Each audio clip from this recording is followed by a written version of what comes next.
Hey folks, welcome. This is Lucid, and we are here for the final episode of our Blitz game. And I've got not everybody, but a lot of the folks who were in the Blitz, which turned into kind of a long form game. And so let's kind of go through and say who we've got. I think we're missing Ulm, but we have Abysia, right? Oh yes. Okay, so I'm first. Yeah. Hi, I'm Abysia. Am I going through everything we did? Um, we'll do a quick roll call, then we'll come back to you, and you can kind of Cool. just give us your thoughts. So okay, that's Abysia, and then we've got Satis with the soul munching puppy. I believe you're present, right, Ballin?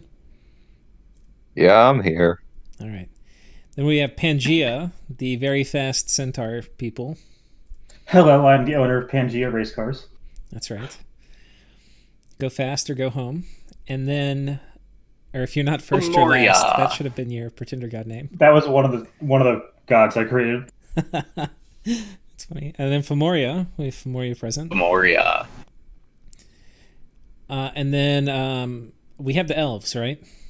The land elves. Yeah. Hey guys. All right, so Lycium. And then we have...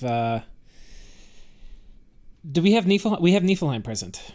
Yep, that is me, but not the sub. Right.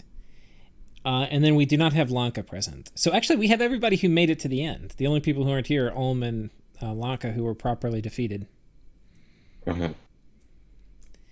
Cool. So I think the format for this, what we're gonna do is just have everybody kind of say from their perspective how they thought the game was going at different points, and then we can kind of react and talk off each other. So let's start with Abysia. Tell us kind of how the game went from your perspective. Yeah. Okay. So I had a decent expansion. It wasn't crazy or anything. And I got into an early war with Ulm because he didn't say anything when I offered the nap, and then Femoria offered to double team him. So I was like, sure, I'll take free land. I think I ended up only getting 3 provinces, even though we crippled Ulm because Elk came in with his elves and stopped me from doing anything else, which was, well, it was cold too, so I couldn't do anything super crazy. And then I kind of just sat there and slowly lost money until Pangaea got weakened, and I got to invade Pangaea for free, who also got weakened by, again, Femoria. Thank you so much for giving me free land. My pleasure.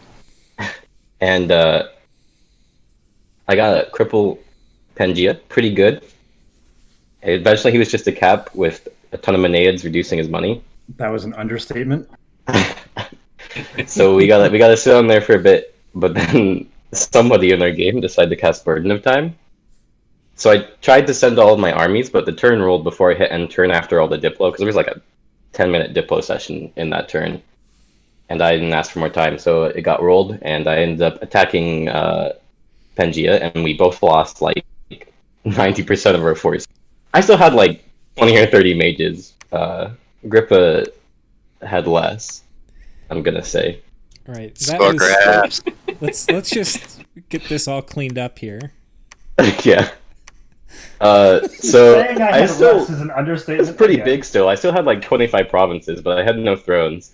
And so I went back to doing research, and because Burden of Time was up, I just focused blood stuff so I could maybe do something. And I sent all my money to Lucid so he could kill the lizards, which ended up backfiring, but that's okay. Because lizards did die, which is what we Lots of really lizards wanted. died. Jared, I don't know if you know this. You cast fires from afar, what, 3 or 4 times on my stack? Yeah, when you fucking closed me out of the cap, so I spammed fires from afar at you because I didn't know how else I was going to kill your stupid elves. You How many did I kill? the Merc captain, and it completely disbanded the Merc, and I think you ended up Amazing. killing, like, I don't know, a handful of my sacreds, too. I noticed they were That's like pretty good. afflicted and wounded when they came into the next fight. Because I cast like, I think 6 castings of fires from afar at them.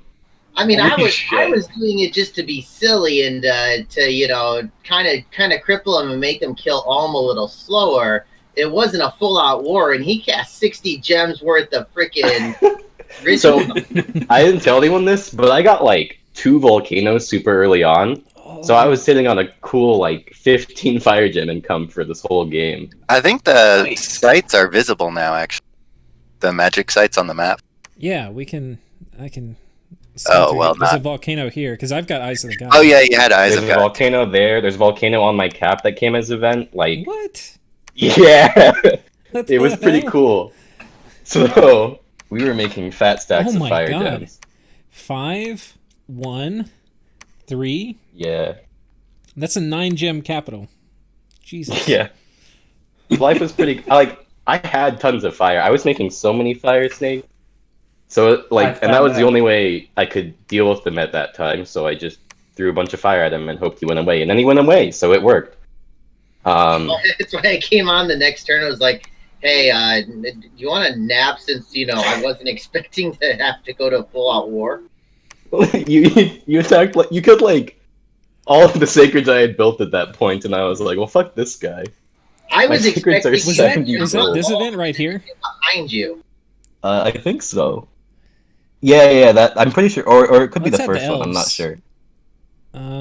Okay, I don't know where the elf downtick came from, or maybe it didn't really register. It wasn't enough units, but It was mostly the mercenaries, and then it was just. I mean, it's a handful of. I mean, it was probably about 2 turns worth of sacreds. okay. So it was only like 12 sacreds. And Maybe then, that was like, we around did a bunch here. of I them. don't know. But this It looks like the was- war with Nephilheim.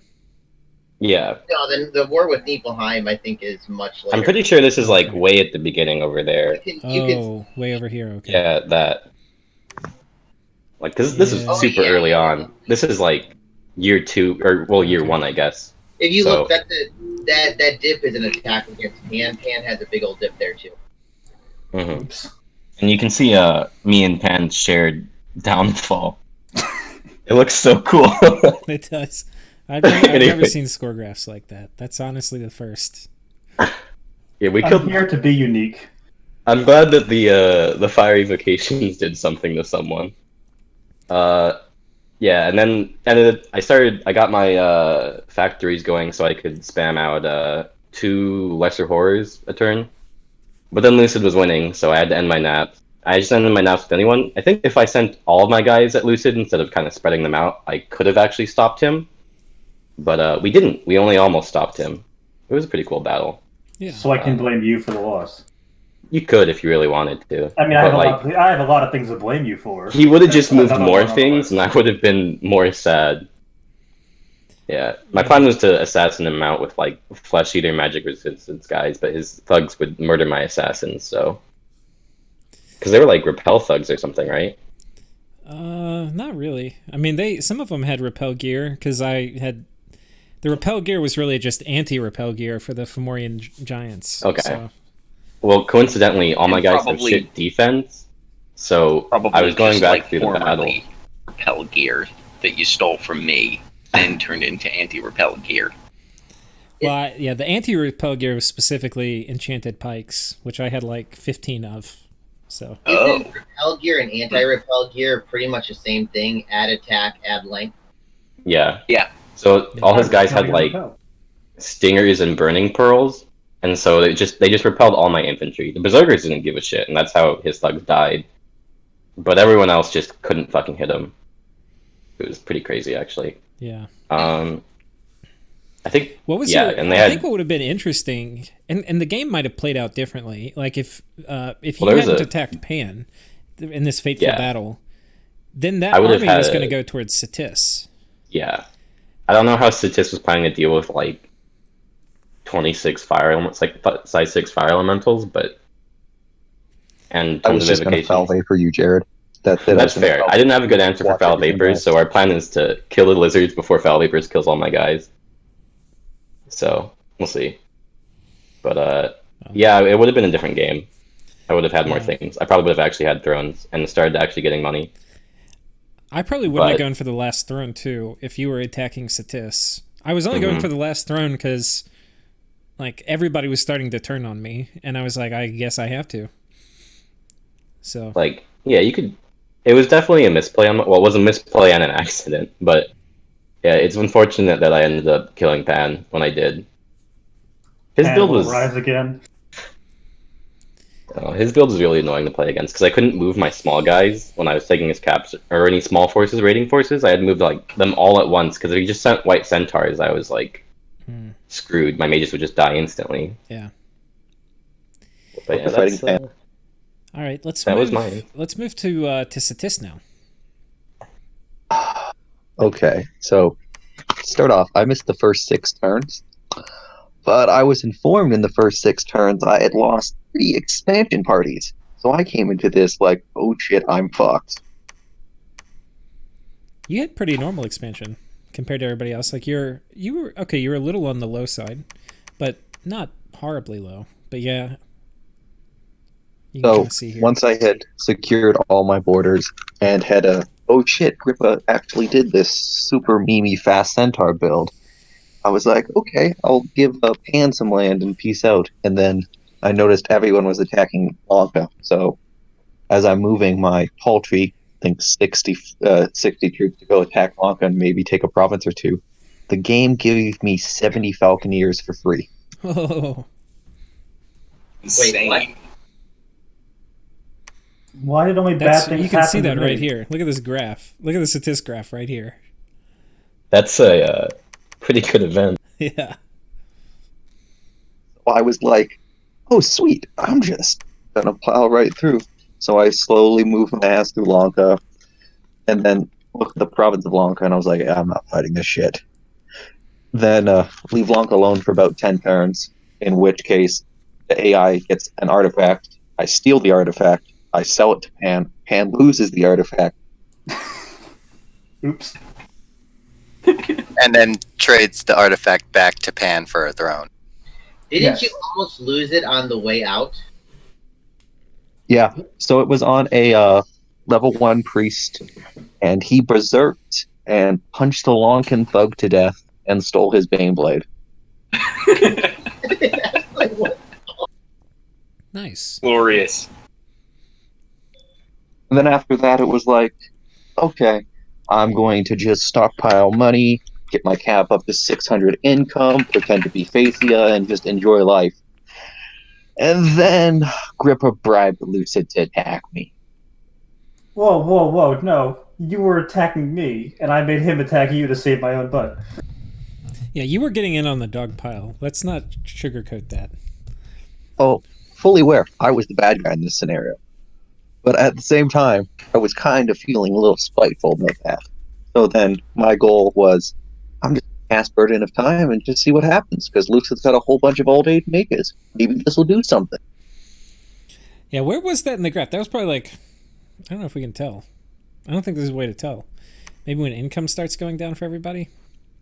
Is there a tab for salt? No, there's no salt meter. It's unfortunate. Whenever mine Pangaea dies, it's the same turn. Go to the gem income graph. I'll tell you when I got Well of Misery up, and then we'll be able to figure out when I got it. Well, because Is that Abysia? yeah, Abysia and Pan's armies killed each other the turn after Burden of Time. Oh, okay. Oh, turn after. So it was late. It was only right here. Yeah. Hmm. Okay. Yeah, I cast it, and I cast it with a mage who got 3 random events that empowered him in magic. First one gave him a nature, and it was like a fairy corpse burning or something. It was pretty cool. Then he got 2 random +2 death things. When I ended up giving him the staff and the skull face, he was all the way up to death 8. Damn. Holy shit. And you were complaining about Luck 3 not doing enough for you. Holy shit. I lost 27 provinces to barbarian attacks, 4 to Worth it. random attacks, Yeah. and I had 7 mages killed by dogs. I have every right to be salty. Plus a literal demon gate. Oh fuck yeah! That province Let's was talk about the demon gate. that province was a city state. It didn't give a fuck who put a flag on top of it. Where is it? I guarantee it's here it is. It's right here. Right next to Lanka's capital. So after I attacked Nephilheim to, get in on the dog pile, I stumbled onto this fucking Demon Gate province with 200 unrest before I even started collecting extra taxes for it. Yeah, if you get the pillaging award for this game for sure. You started off by pillaging underwater with Femoria. Fuck you. And then you pillaged all the luck and stuff. And some of my previous. Yeah. And casting Burden of Time. I mean, that's... The best part was him agreeing, like, oh yeah, I'll give this back to you in like 4 turns. Okay, fine, I just want some income. And he just starts pillaging it in front of him, like, thanks for the 4 turns of pillaging. Oh, God. All right, so wait, what was the play, Ballin, for the... You kept people in your forts for a long time. Was your thought, once you hit Master and Slave, you're going to have armies go march out? The thought was the turn I march out is the turn I cast Underdark. I was sitting on about 160 death. But why Underdark? Like, I've got you on the phone here. I was spiteful against Mandar after he only gave me 1 out of the 100 death gems he said he would. So I was going to make sure he couldn't recruit another Fomorian king. True. Jesus.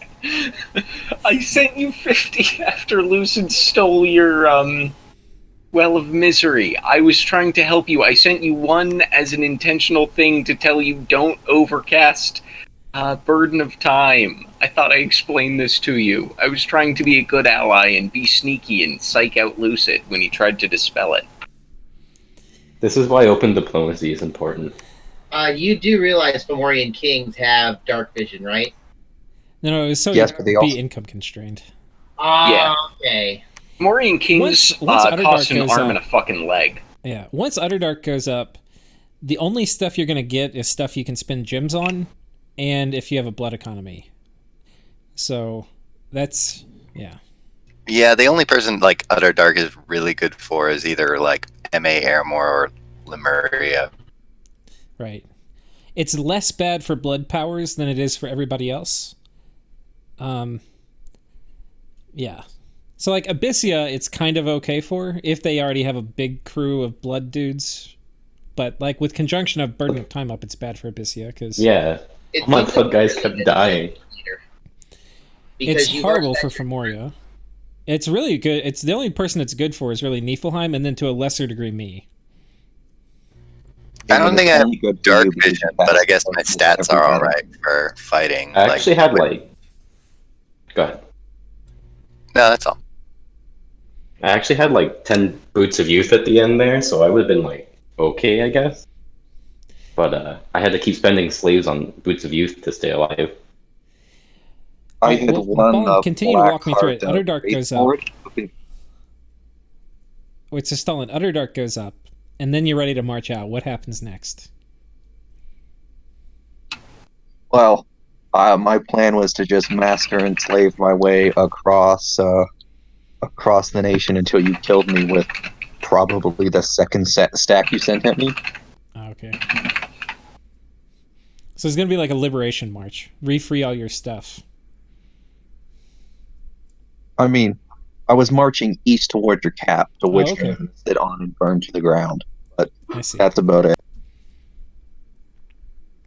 Yeah, that would have been interesting. What would have been better is if my Wraith Lord, who I found a black heart for, would have got to your cap to start assassinating shit. Oh, that's... Did you wait? You had a Shade Mail Wraithlord? Yep, and that was my last ditch effort. Yeah. Might have killed some things. Cool. Oh, go ahead.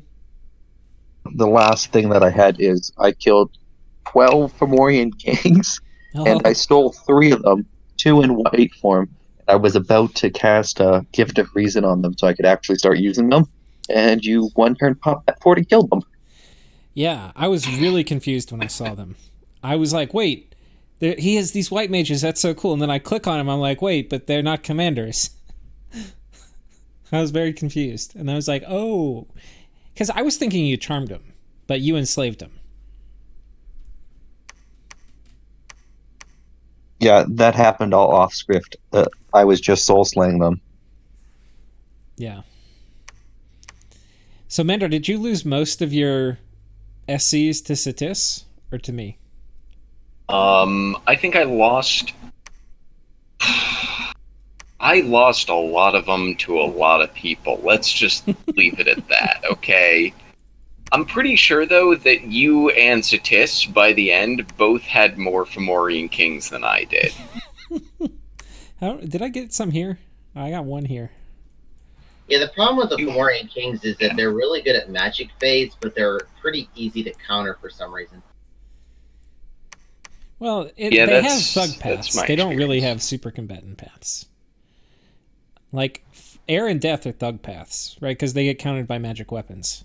But they're really good against PD and mundane troops, like mundane weapons.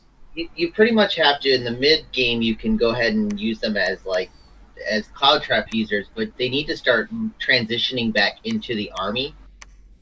You can even do them as a counter thug as well. I mean, they do a great job of jumping on somebody with a very specified set of gear. Yeah, lessons learned. Yeah. I don't know. I mean, they were good. They were strong, but yeah, they're not. I don't think they're at the level as, like as high a level as Melquarts or. Yeah, they are not Lastragonians. Yeah. They are not. I learned that the hard way. They are a tool. They are not the tool of Femoria. In my opinion, they're like ultra heavy thugs. They can be super combatants too, but they're like light super combatants. I am curious, Mandar, did you ever read Dance of the Morgans? Yes, and I never had a mage that could actually cast it. It is a motherfucker to cast. It's tough. Yeah, it is. That is well put. Yeah, you have a national hero who can cast it. The like discolored Fomorian king. Yeah, Lore. Oh, but you had misfortune, so you didn't get him. Did I have misfortune? Probably. Yeah. I had misfortune 3. Yeah. Well, okay. We'll go a little out of order. Let's have you, since we're kind of talking about Femoria, you want to kind of share your thoughts on how the game played out, Amanda? Okay. So I had sort of a mean build with repel and enlarge, and I used unmarked champions to expand with 2 expansion parties per turn. And if you look at that province graph, I expanded like a motherfucker. Let's pull that up here. That was some high quality expansion. Woo! Look at that. Who else expanded pretty well? Let's compare that to the elves. Okay. Yeah, you can see where somebody started going crazy. Yeah. Me, once I hit the resources I needed to produce 2 expansion parties per turn, you can see I outcompeted Lanka, I outcompeted the elves, I outcompeted you, I pulled ahead, and I pretty well stayed ahead for most of the game there. Yeah. In province count. So on that point, it was a pretty good build. And if anybody wants me to, you can always poke me on Discord and I'll share it with you. I expanded like crazy. I took over like half of Ulm before I sort of ran out of provinces to take. I didn't want to mess with their cap. That was scary. Then I think I just like went straight in on the Nephilheim gangbang, and that didn't go great for me. Like, I took land, I guess, a little bit, but mostly I just lost Fomorian kings because they were pretty sharply outclassed by the Nephilheim giants. Right. Those Nephil giants were just better. I think I lost every single fight where Fomorian kings fought Nephil jarls, even when it was like 2-1. It was bad. Yeah. Those giants are nasty, man. They really are. Oh. The way you beat and so when everybody else pulled out, I was like panicking. Oh god, I hope that Nephilheim doesn't go after me. But thankfully he agreed to a nap. Took some land out of Pangaea. And then I think that's when I got into the big war with where Satis and Sauromatia. Satis and Sauromatia both went after me. And I sort of throughout all of that, projected an illusion of actually being in a good state when I don't think I'd had more than about 5 Fomorian Kings stocked up since the very beginning of the game. You didn't seem to use your armies much in that war. No.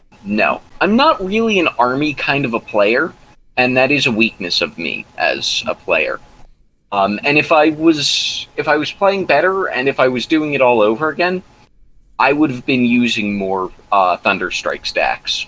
Yeah. Thunderstrike stacks, I think, are the way to do mid to late game Femoria. Yeah. And I just sort of doubled down on the thugging and raiding, and it didn't go quite so amazing. It worked really well against Satis. Like, you see Satis's province graph there. And yeah, I mean, it's a mess. He got well. Okay, wait. This was me hammering him. Where was you? You were hammering him. Okay, it's not that bad, honestly. Look at it. Like, I guess this was the low point. That low point is everything that's not a fort gone. Yeah. I really did. Well, I raided the shit out of him. Well, so let's talk about this, though, because this is interesting to me, because you're saying it was an illusion of strength. You're also not using armies. But Satis, you have basically scared inside forts. Yes. Do you think you could have conquered Satis if, like, let's say you pieced me out? Oh, yeah, I could have rolled him. You think so? No. I had about 90 mages that I was just leaving in forts, teching up towards annoying spells to cast. That I could have conquered you thing, he's sort of assuming that I had not been lazy and that I had rolled out the Thunderstrike stacks. If I had done that, I could have done pretty well. Did you have a lot of, or was it mostly did you have mostly druids? Or did you have... well, I mean, all of my non-cat mages are druids. Let me figure out what they're called. Did you have mostly the Furbolg druids or the Fomorian druids? I had mostly Furbolg druids, but it was like a 2-to-3 ratio or something. Okay. So I still had a pretty good stack of the big Fomorian guys. Yeah. I mostly killed Fomorian druids when he sent druids. Well, I used them as like thugs and raiders because they were sacred. And they have pretty good stats. Yeah. Yeah, they're a pretty good thug chassis. Honestly, Fomorian druids are pretty kick-ass. Just like, they can do a lot of different things. I'm not sure what to do with their random, because, like, what do you need a 1 water for? I used that for a little bit of water elemental spam underwater, but that wasn't... And for thugging. I mean, water's a great thug path. Nature's an okay thug path, too, actually. Nature one's a pretty good thug path, yeah. The death random ones are... Yeah. Yeah. Well, I mean, I guess you can use them for corpse constructs, but... Yeah, okay, so I take it back. Fomorian druids, pretty kick-ass. Yeah, they're nice. Yeah, 200 gold's a little steep, but yeah. So yeah, I beat the shit out of Satis, and then I thought that it would be a good idea to just go team up with them to fight you as Sauromatia. Mm-hmm. And I was thinking that, you know, with my focus no longer split, I could focus on Sauromatia, and I would have buddies. It would go well. It didn't really go well. No, oddly enough, that was the turning point of the game for me. I did not know it at the time. But that's when the score graph for me just started going nuts. Or the province graph. It's literally right here. And I was like most distressed. That's also when you stole all my globals. Yeah. So when did the throne rush happen? I wasn't there for one. Oh yeah. When did the throne rush happen? I think that was. After the Pan gangbang, but before the war with Sauromatia and Satis. It was right. And that came really close. It was right here. You see where this is the ascension points. This is right where it happened because he had, I think, 1 unclaimed throne at this point, and he was the throne of fire. Yeah. And I think if he had more Holy Threes, he might have won. It was really close. Yeah, if I had more Holy Threes, I would have won it. If I had been better at rolling out the stacks of Thunderstrike, I might have been able to win it if I had like preemptively rolled them into whatever that throne was. Yeah, the on Throne of Lucid's Fears that I border. took. Yeah. Yeah. This If I had, this one, the Throne of Gaia. Yeah, that's it. The Spammel's throne. Yeah, if I rolled out a Thunderstrike Communion, well, not Communion, but a Thunderstrike stack there, I might have been able to win the game. Yeah. Lessons learned. If I lost that battle, that would have been really tough for me. Yeah. If you lost that battle, that would have been it for me. Yeah, probably. Cool. Any final thoughts? Steel Ovens is a terrible site. I had what was that site? The Steel Ovens, which Yeah, gave where me the a hell is this? I huge never even construction. noticed. You have the steel ovens? Yeah. Yep. And Lucid Here's never another noticed province. with his Eyes of God, and I basically spent half the game just petrified that he would notice that and steal it from me. Somewhere Oh, near here the it cap, is. right there. Yeah. Yep, it was right in my cap circle. It was fantastic. I hope this. I just wish this site got deleted from the game. I have not had it in a multiplayer game once, not one time. You could have had it in tilting. this it's one. Like the best site. Yeah. You could have had it in this one. Yeah. I get. You Yeah. know, it All is right, kind of so- cool being able to see sites though with Eyes of the God. Yeah.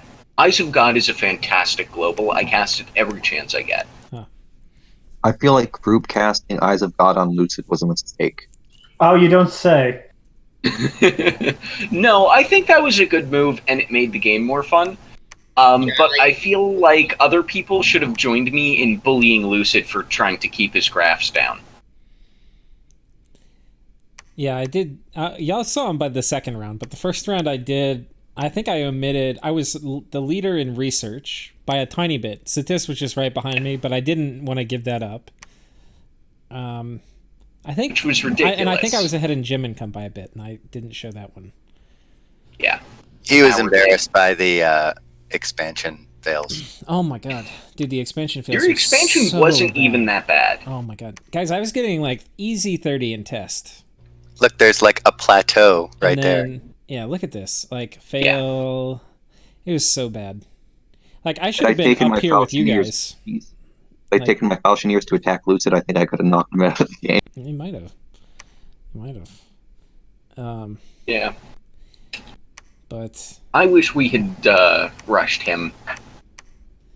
Then I could have won. I mean, I had a lot. Oh, well. It depends what y'all mean by rush. Like, I think I was pretty susceptible to it, like to the Fomorian giant rush, because they're not going to give a shit about your PD. But I don't know. I had enough stuff. I think I could have might have been able to hold off. But once I got a little basic tech, I had a lot of early timings, like alt, like 3, enchantment 3, like just some basic stuff. And that made me pretty strong. What does Alt 3 do for you? Like just getting luck is huge. Oh, yeah. Because Luck's a really good once I spell. start getting luck and cheat fate, and I put that on a bunch of these Oriopatas, like Yeah, forget yeah. about it. They're gonna chew your guys up, and like Yeah. that's really early. And I think I rushed that. So like, by the time y'all would have gotten to me, I would have had cheat fate at least. I might have had luck, which, you know, killing 20 of those lizards with both those on them, it's gonna be hard. Yeah. Astral point buffing is really strong. Yeah, it is. I forgot. I lost my god 4 times. Was that? I Satis? lost my god once, and that was in, like, the penultimate turn. He died 3 times to the Throne of Fire before Vanguard took it because that throne was a bastard. And Yeah, I just rolled in there, and he it died just in fire. completely fell apart. I don't think that the Fomorian King, Bath Salts, who took it, took more than, like, 3 points of damage. It was easy. I had killed about 12 of the mages there by the time Commander had taken it, and I was pissed when he did. Excuses, And that excuses. stupid crystal Amazon province with 1 astral Did he gem. get Soul Slate? I forget. Yes, he was soul slated twice. Yeah. Or that stupid Crystal Amazon province that cast Power of the Spheres and then used another gem to cast Soul Slay. Holy shit. Wait, and that one Soul Slay killed him? Yeah. Oh man, that's tilting. That's tilting. Hey, Holy shit. Neeple's up. What's that? Yeah, Jimbo's here, Jimbo, but welcome. he can't. Well, he Big can't. round of applause. He can't seem to speak. Or Okay. Well, he's with us in he might spirit. need. Well, he might need the roll. Oh, 1 second.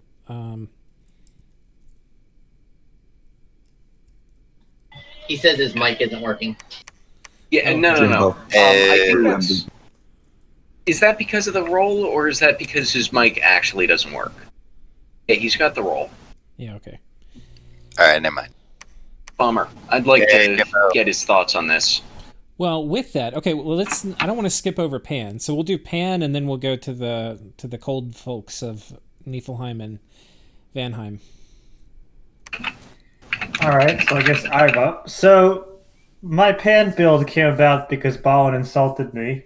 Or not Ballin, I'm sorry. Sakade insulted me in a different game. And I took it to heart of him calling me a coward, so I built something that made me either attack or die. So, Gotta Go Fast was the final god name instead of Gas, Gas, Gas. And unfortunately, the first 20-ish turns, I needed to have a sub because a tree went through power lines because life, and my luck scales are terrible outside the game too. And yeah, so my game plan was to have a cap by turn 20. I came in to find that did not happen, and also that I was at war with Nephilheim in the middle of the tundra with people with no cold resistance. So that Don't forget how he had claimed that one throne of death. Oh, yeah. So I was like, oh, it's going to be a blitz. It's going to be a quick game. The previous blitz that I watched, it was like Cataclysm turn 40. So I'm like, okay, let's go neutral growth scales because they're not going to be that grateful at the end, or like that great for the game if it's only 40 turns. Well, my sub got the Throne of Death and then claimed it, so I had death scales for the majority of the game. That sucked. So, yeah, that was just one speed bump for my race cars of my white centaurs that had a combat speed of 84. So it was legitimately one turn, they would cross the entire map. That's actually true. They could get mages before mages cast a single spell. I would like to faster than state flyers. Grippa showed me his god before the game, and I told him it was a stupid idea that he needed at least one growth skill. Jared also showed me his god, and I told him he needed growth too. But no, Grippa's like, fuck it, growth 0. I'll just roleplay as Asphodel. This train had no brakes. I will out-income the growth failure by just having all your caps, was my idea. And it started off when I took over. When I took over, I was fighting Nephilheim and doing actually okay with trading well. I ended up committing to an invasion of his cap, which I lost a lot, I will say, of Meniads, or Maenads, however you pronounce that. I've been calling them Meniads the whole time. So that is that first drop. If you look at that's provinces. Yeah, so that first big drop was my invasion of Niflheim's cap. I killed his god, so I'm like, oh man, they don't got regen. I should go in for this. Turns out regen wasn't really critical for them, which is something I found out, and I think we all found out from that. What did you kill of his? Because when I went in, I didn't see anything dead. So he had killed my god like early on in the fort attack because I was patrolling outside my cap and his race cars just sort of blitzed me. Okay. Yeah. Because I had my pretender in the back, and I was like, oh well, he's a statue. He's fine. He's got big high protection and stuff like that. White centaurs aren't that bad. And but also because he didn't have cold resistance, so I was afraid he was going to fall asleep. But yeah, he got killed. Yeah, that got solved by just having 70 of the white centaurs around his god in like combat turn 2. and ended up killing him and quite a few of his mages because were they like situated a bit forward. Yeah, I tried to do a turbo communion, and I have discovered I was not really good at turbo communion. Hard to do communions against Racecar White Centaur too. Yeah, the Jarls actually held their own, and one of them survived to run away. So in terms of Jarls, I don't think you actually killed that many. I lost maybe like 3 overall in the gangbang to pretty much everyone in total.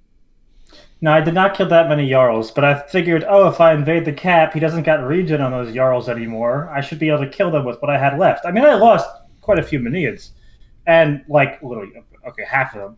So I went in, I'm like, okay, you know what? It was a big decision. Do I invade the cap or not? Do I actually try to take the capital? Go for it, lose, because God knows cold resistance is necessary from a protracted fight in front of castle gates. Oops. So yeah, that was right at the end of the first day, and because we're all such great players, everyone's like, "Oh, let's cast Eyes of God and show the score graphs." Right here is when we cast it.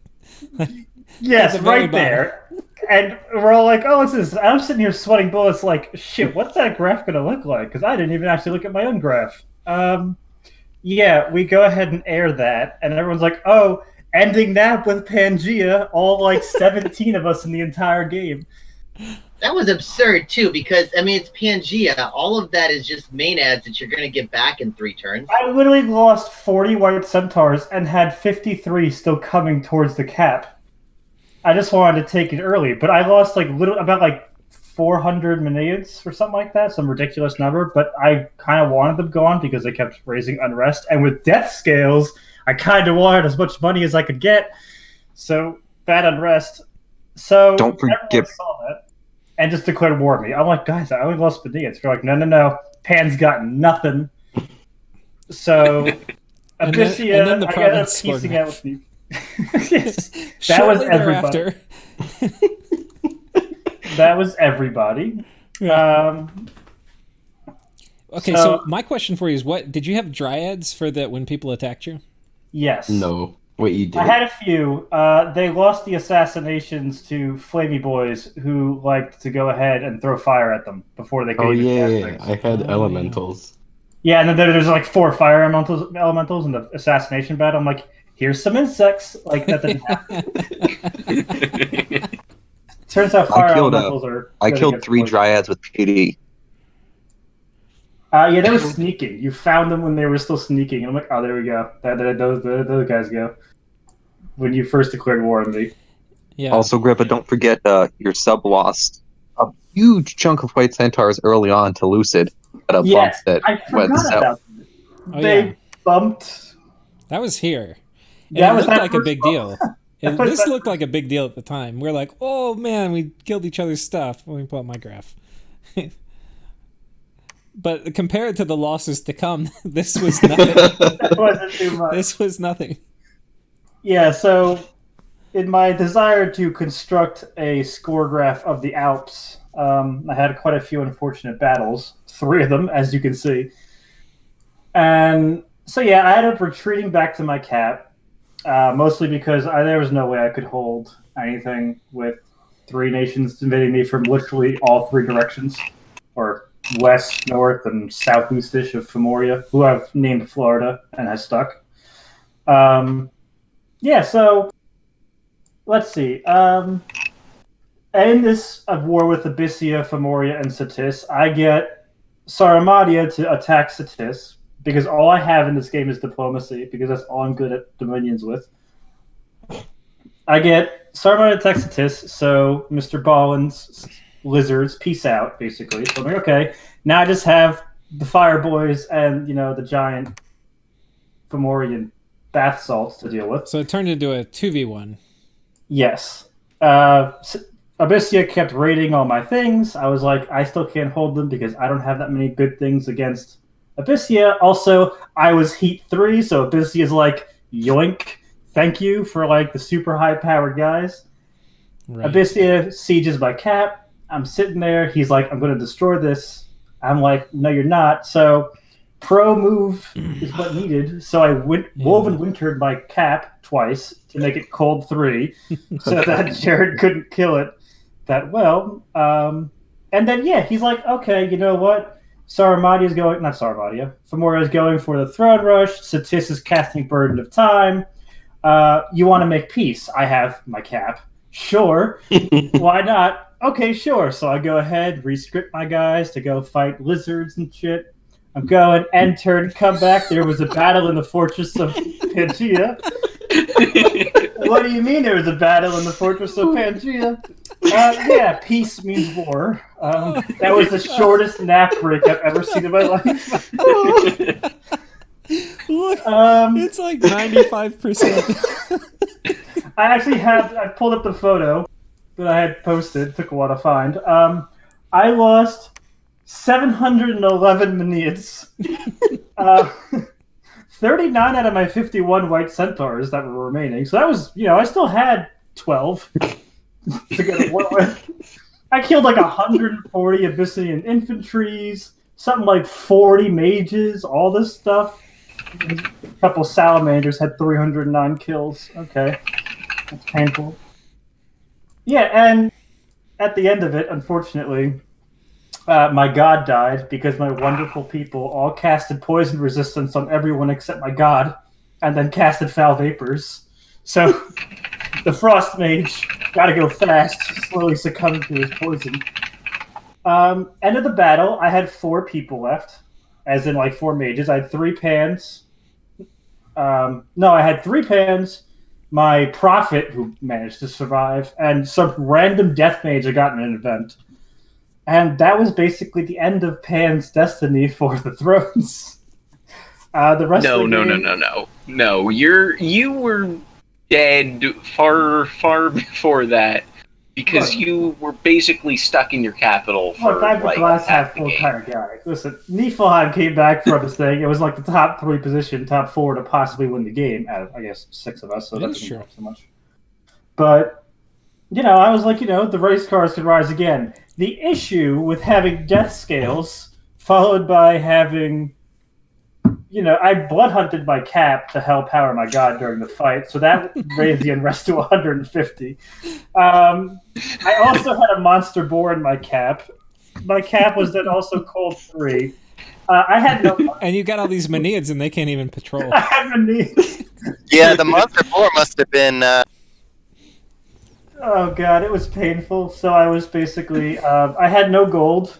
Everyone left me but the white centaurs and Maneads, so... because I couldn't afford to pay anybody. Surprise, surprise. So I spent the rest of the game spawning women and trying to get my cap circle back. It had mixed results, especially when there were a lot of fire snakes. It looks like by the end you got your cap circle back. I got 3 out of the 5 provinces. Okay, all because of wonderful Jared here who can't just press the E button before the end of the turn. There was like 10 minutes of diff for that turn. Hey, don't forget that I cast Burden of Time to save you and not to smite Lucid. Okay, buddy. Yeah. Everyone else, Alright, so now it is about me, huh? Everyone else suffered from Burden of Time. I didn't have anyone to suffer from Burden of Time, so it actually went extremely well for me. So Pan was remarkably quiet with all the Burden of Time salt. It's like, okay. Doesn't Burden of Time kill your pop too? Hey, Neville is here. I had no pop left. Nice. They were all in death Neville. scales. Yeah, join in, Neville. Tell us how the early game pan worked out for you. Hey, Novell, why didn't you own 2 caps by the time I took over the game? Okay, wait. So, you gotta excuse this because I came in blind for this sub, and there were some things that couldn't be told to me, like, for instance, what the deity was, and I even had to, hard figure out what the bless was. And so the bless for the white centaurs, I'm pretty sure it may have come up in conversation already, was quickness, swiftness, and a bunch of other just absolute jank. They were like, white centaurs on cocaine as fast as possible.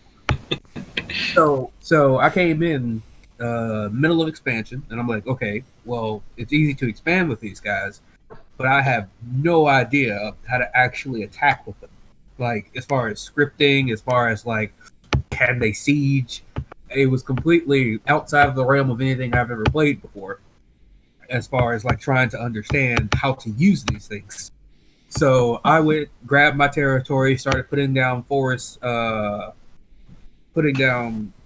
and started building pans because that's the best I could think to do with Pangaea. And I understand that I misused the cocaine centaurs in that I wasn't rushing down everyone near me. But I was so, like, for a lack of a better word, stunned by what I had. I didn't know if I should have been as aggressive. Like, well, let's theorycraft this. Who would have been the rush target? Me. I would have been the rush target. I would have killed me with Grippa's blast. Yeah. Yeah, I think that's correct. You don't want to go into Abysia, I don't think. And no, I had fire resistance. I did have fire resistance in the blast. It just didn't help when I You didn't do it originally, the blast was attack skill, and I said, Grippa, that is a stupid idea. You're going to die to fire element. Oh man, if you had not had the fire resistance, I would have just taken your cat. I don't know, because with quickness, they're hitting those fire elementals so quickly, and I did have magic weapons too. They would need magic weapons, yeah. I did have magic weapons. Yeah, then they die to fire shield. Yeah. Yeah, Actually, I think I might have been a good rush target. No, did Pan have fire resistance? Yes, my blast was major fire resistance, swiftness, quickness, strength of the earth, magic weapons, blood surge. That's actually good against Abysia. You probably could have rushed Abysia too. So no, you could have gone to west or north. He had no fire resistance, which was the problem, and which is what I called him out on. Well, you have to understand that, like, in the realm of hell blesses, I was not prepared to figure out what that was meant to fight. Yeah, we got really screwed by me losing power legitimately half an hour before it was supposed to start. When did quickness come online? It was dormant, so turn 12. Okay. 13. Turn 12. So that would have been the idea, is like turn 12, whistle blows, you go cap somebody. That was exactly the plan. But that wasn't actually told to me. Let's hold up for just a second to make sure that that's established. When we were chatting about what to do, no one said rush nearest target at turn 12. So when to be fair, the nearest target napped Pan turn 11 and had a huge sigh of relief once he realized what Gripper was doing. So I was like, I played it during the middle of the expansion phase, heading towards the end of the first year. And so I did what I normally do, which is meet someone, nap, prep borders, I'm over here spawning fortresses, and I'm like, oh, this is supposed to be, straight out rush down. And I'm already behind the curve because I've agreed to like 3 naps. I had 2 neighbors. A nap to everybody but one person. Well, yeah, because that's normally my standard strategy is, nap 2 or 3, leave 1 person, and the last person to basically have failed to nap me is who I attack. There were 2 targets, Sauromatia and it was I think Satis was maybe. Well, we didn't have much of a border. We had like a 1 province border. Yeah, which was created because of that strange bump that we had. Yeah. But, man, I'm looking at it. This could have gone way different for Pan. I feel like if you could have rushed Satis, you could have rushed Abysia, and you probably would have beaten Femoria, because White Centaur, when they go berserk, they don't care about repel. Yeah, no, he definitely could have beaten me. Right. So it's truly my fault, and I'm willing to take the blame for it. No, that's all good. I didn't have the capability to use it properly. No, you got screwed by having to hop on it 30 minutes before it started. Look at what if you look at it, the only people he was going to have trouble with was Nephilheim. Out of all his neighbors. And then who did he decide to attack? Exactly. That's what I'm saying. He has 3 awesome matchups. Like, so lucky to get 3 awesome matchups and 1 bad one. I just want to say, look, so I was the victim of the first gangbanging, and like this is what happens in like open Diplo, where it's like, oh, who do we want to attack? And then everyone starts bribing Pangaea, be like, oh, go and attack friggin' Nephilheim. How many gems did you wind up getting for like? It was like about 40 something. 40 gems. I was being like, do you want water gems? I got a crap ton of water gems. How many gems would you have gotten if you got 3 caps? Damn it. Okay, I can speak now. Look, once again, Jimbo. Jimbo. Once again, this was me subbing back in. Not aware of not aware of the strength of Pan. I'm just like, I needed to find a target because I was completely locked out of expansion at this point. Every border had been locked down. My naps were ending. I'm like, you walked in on a sub where you had death scales in your capital, correct? yeah. No, we got death scales because he claimed the throne of death, and I had neutral, so it went into death one. Okay. No, but okay, you did a good job. I mean, you were top to middle of the pack for expansion. Yeah, no, he got good provinces. Yeah, I think the only thing was just, I think this actually is something, the more multiplayer games you play, like understanding the national matchups and like who is a good target. It's one thing I'm good at. It's like I typically know who's favored in a matchup between different nations. But man, yeah, you have a killer bless like that. Kill EA Agartha. Oh man, Agartha every time. Doesn't matter what nation you are, just EA Agartha. If they don't have a Titan, like if they have a monster, it doesn't even matter. Unless they have a Titan, just rush EA Agartha. Yeah. So, like, as told before, my multiplayer experience is like less than 5 games. So I've joined like the maximum amount following this blitz. I have a lot of single player experience, but like nothing as far as multiplayer is concerned. So I hopped in and I was like, as far as Diplo was concerned, since it was open Diplo, the only way I could think of picking a good war target was basically letting it out to bid. So I gave it a turn for bidding, came out 40 gems up, and actually had a target. So I thought that was a pretty good idea. That's a lot of money to get paid to go to war. I've never been paid 40 gems to go to war. Nobody had experience with open Diplo, so... Yeah, we were all trying to figure that one out. So I made it an open bid because I had to expand out from that point. I had the army, was done with expansion, had put up some forts. I'm like, need to find someone to fight. Didn't want to just step on anybody's toes because I'm a subber rather than the actual main player. So I'm like, here's the vote. That makes me feel a bit better because when I first came in, I thought to myself, I'm like, okay, you're at war with Nephilheim. I'm like, effing Nephilheim. Everyone? I look, I'm like, Satis is right there. I said it could have been any of my 26 nature neighbors. gems to fuck off. If you were next to me, dude, I would have waited until the first big battle, canceled my nap, because that was, you're going to die against Nephilheim. Well, once again... No, but it's like your parents telling you the stove's hot. It doesn't matter. When you're 4 years old, your parents tell you that every day. You're never going to learn that lesson until you touch that hot fucking stove. Same thing with Nephiljarls. You hear, oh, they're pretty good. It's not until you literally lose everything to one that you're just like, okay. You realize that the thing's basically a recruitable supercombatant. Yeah. The hard thing to do is the matchups, because I mean you don't know that going against the AI, and the AI will never play the way a player will do, and that's one of the things about getting the number of games under your belt. Yeah, I've run across that myself in a couple of multiplayer games that I've started up now. So, for instance, I use the AI no recruitment mod for most games, as well as better spell casting, just to try to get things close to player. I play on impossible.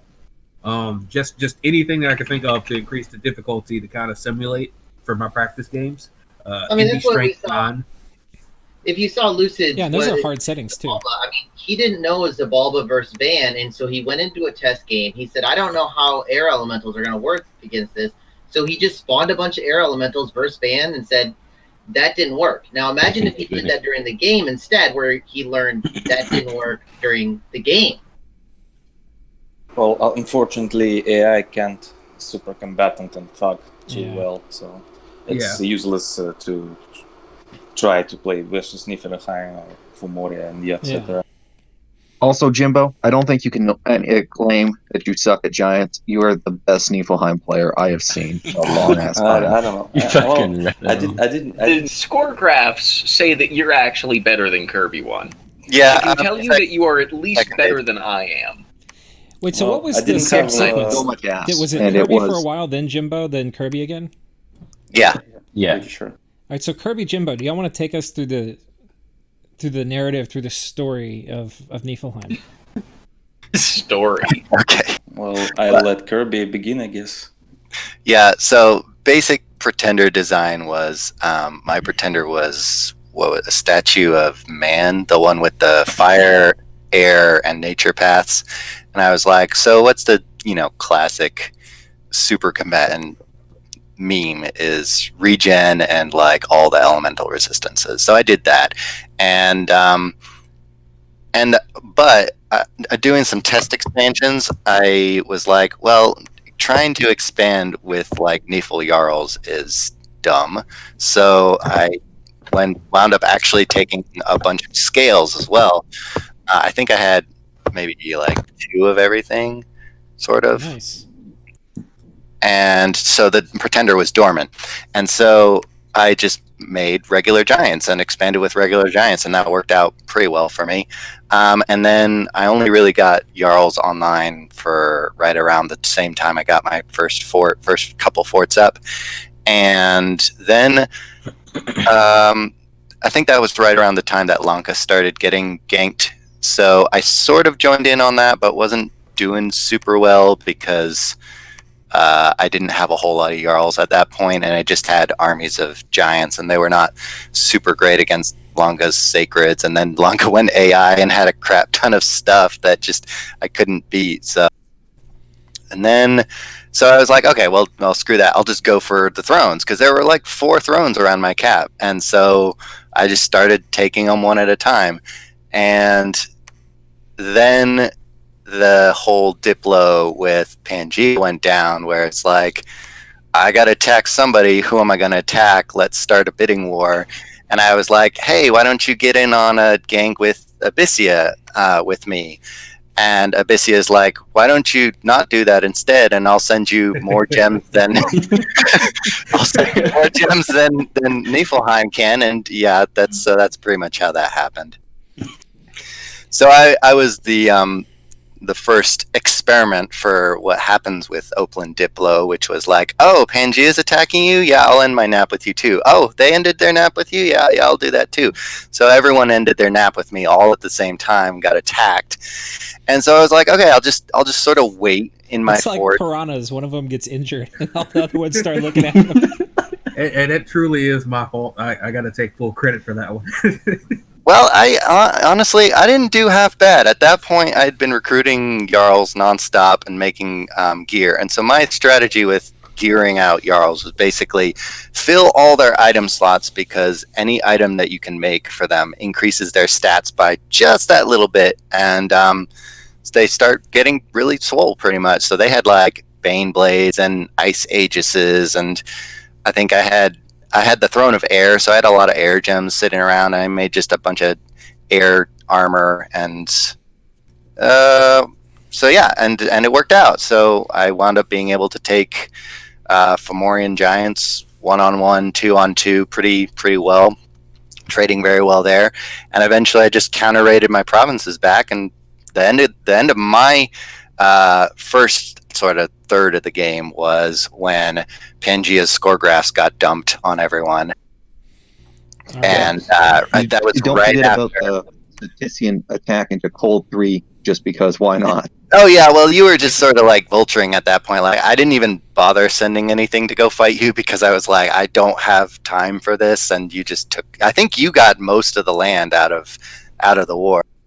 I got 5 provinces and a fort, and I killed none of your shit, but I killed 2 fucking Fomorian kings as white mages, because Mandar is just like, oh, I'm gonna cloud trapeze all around Nephilheim. La la la la la.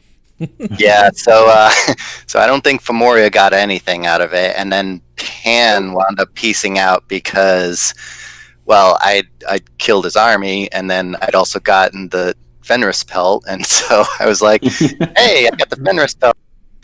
And it was sort of by accident that I noticed it, because otherwise the guy who had it probably would have just berserkered and punched people in the face and gotten himself killed. No joke, that's how I lost it. I wasn't aware I had it. Because I had come in like 3 turns before that and didn't see that I had that thing. It was on some random guy. I was like, oh, oops. You paid like 60 gems for it. So Jimbo took over. If he took over, so I wound up actually trading that back for my 3rd throne. So for most of the game, I actually had 3 thrones, but because my Pretender was immobile and couldn't teleport because he had air, fire, and nature, and I only had 1 prophet at a time, I could only claim one throne at a time, and most of the time I was fighting people. So, yeah. I just realized that I had sold both of my thrones away for different things. So this is where Jimbo can come in and tell us all how he made Nephilheim great again. Okay, so when I subbed into Nephilheim, we got our noses blooded, but so does everyone else around us. And apparently, I don't know who was initiator of the break of the ending the nap, Vanheim or Nephilheim. Okay, so I guess Vanheim felt that Nephilheim is weakened enough. And, well, my thoughts about counter-raiding elves was like put a Nifl Jarl in every province I have. and just wait until elves just kill themselves on them, and then go raid their provinces. And we see the red stair step down here. Yeah, because anything the Van Herses or Van Jarls use against Nifl Jarls is actually useless. They can't mistform. The mirror image doesn't work because they have magical weapons now after the patch. So they kind of just kill themselves. And one thing was really lucky about I guess really lucky die roll that one Nifl Jarl got an equal Abysia, and he soloed like the biggest army. He didn't really kill much, or he didn't really even, but he timed out the Van Herses, and because which is not easy to do. That's hard. I mean, those are very killy units. Yeah, and well, I guess 50 hit points regen per turn helps. Yeah, and he then I kind of counter-raided all around my provinces and tried to raid some of his. So when we bumped his big army and my big Jarl, every province around this fight was mine. So I guess when he retreated, he lost almost all of his Van Herses, except for those who berserked and stayed in the province that the fight was in. So that crippled Vanheim, I think, to the point that he couldn't really continue the big war with me. So raiding has stopped pretty much, and I felt that I can push into his territories. And it was it was going decently before he learned how to deal with the Jarls, I guess, with the charms and mind burns. Well, not were there soul slays? I don't remember now. The mind hunt. Yeah, mind hunts. Oh, I did that too. Yeah, but I actually don't remember. I think you didn't kill any Jarl with mind hunt. You just killed random Stratis and Gigius. I know I killed one Jarl, and there were two the turn before on a province, and then I didn't see them the turn after. Yeah, probably. Well, I think I lost 4 Jarls in total to you, or 5, somewhere on this number. Well, while it was, of course, not really a good loss, but it wasn't really breaking to me because I didn't stop recruiting them, and regearing them weren't really expensive to me, so I could still produce them. And maybe I decided that a bit too late, but I have started to recruit some stone hurlers to crack the forts. And firstly it went fine, but in one province Eli had Garnet Amazons, which I don't know for what reason managed to hold off 2 or 3 sieges of the Flying Jarl behind their backs. That was the the Onyx Amazons, the Death and Earth. Yes. I'm just really bad at dealing with Skelly spam, just in general. Yeah, because Soul Vortex doesn't work, and nothing really works in the Jarl's kit. So we had this kind of stalemate situation that Van couldn't really counterweight much of his provinces back, and I couldn't really crack. I could crack his forts, but I couldn't take them because he had a lot of mages there. Of course, I geared my Jarls with magic resistance items, but it was kind of too late. The moment has passed when I could have surprised him with this, I guess. And then I kind of firstly I tried to get out of this war, so I could focus on the other things. I had two thrones in my mind. One, the Throne of Fire, I think, which wasn't really forted. I wanted to try to fly there with some Jarl and take it. And the other fort, I don't remember the province, but it was like, if we look at the right border. No. I didn't really target. I didn't want to target Lucid Thrones, actually. If you go through from the right border, it's Femoria. It's one of the Femoria thrones. Oh, okay. To the right. I think the Abysia has it now. Who? The one that Abysia had. Abysia has now. Yeah, the outer throne. I think that is 6 away from the cap. So because it's really a short route, really for the. It's only 3 provinces away from the borders. And did this get forted really late? Yeah, and it wasn't really forted yet. I think when I were trying to plan ahead, I guess. But at that point, I didn't really have much gems to empower my pretender because I needed to empower him in Astral, obviously, to take 2 thrones at the time, so no one noticed that Nephilheim's throne rushing.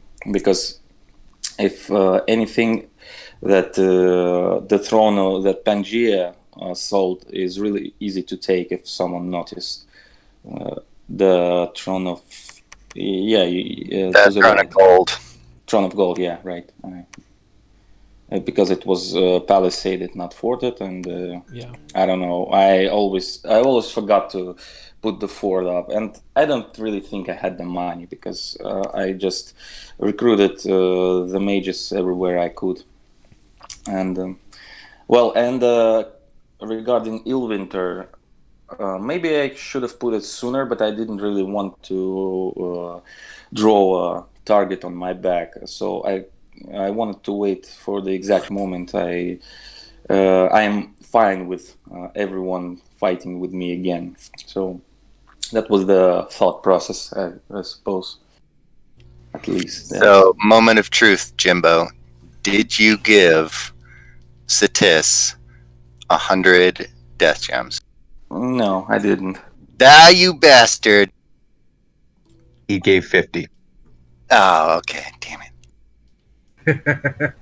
To be honest, I don't remember now because I have so many games now that I actually don't remember. But I don't really think I gave any. But okay. I got one quick question before I move on. Did anyone try and dispel Burden of Time? I did not. Nope. I put in. I didn't have extra a base gem. to it. 1 extra gem? I think you said 240 or something. Yeah, I had 240 gems. I used them. Yeah, I didn't try. I figured you kind of put a lot in. Jimbo basically paid for the entire cast of it. Wait, yeah. I thought Jimbo said he only put 50 in it. That's how much it costs at base value. Oh, but Satis put in all the overcast, is what you're saying. Yeah, no, 1 gem overcast. He didn't put it in. He didn't put any. And you may note that I put in the 1 gem. So Satis didn't actually pay anything for it. That's funny. Well, no, Satis paid the most. He got completely conquered. Yeah. He paid the ultimate price. Yeah. So, picking up from where Jimbo recovered the game for Nephilheim, I basically was like, okay, well, Vanheim's basically dead, so it's just a simple mop-up operation, but it wasn't exactly. So, one, being bad at storming forts with, whatchamacallit, the Hoarder skeletons, basically, or raise undead, pretty much.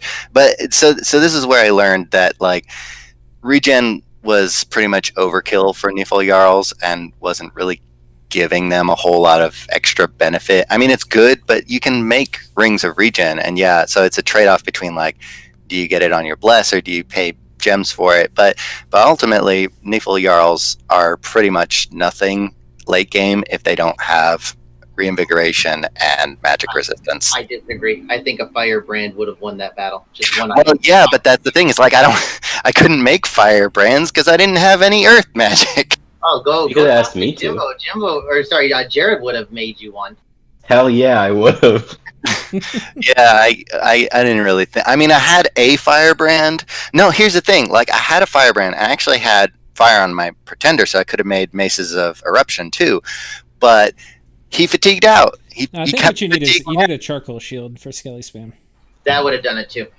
Firebrands, you're still only going to kill one tile a turn, right? You need the charcoal shield will.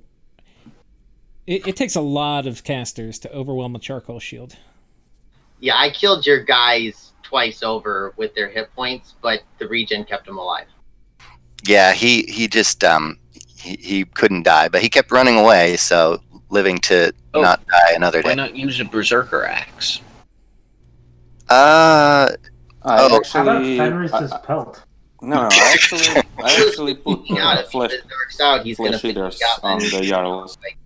Yeah, I had. Well, if you have a flesh eater, but he kept fatiguing out. That's basically the problem. Like, yes, he wouldn't run away, and yes, the firebrand would be able to kill all of them, but he kept fatiguing out. Like, I had a firebrand, I had a mace of eruption, and I had a stone bird on my prophet when I stormed the fort that other time, but he was fatigued out for like 90% of that battle.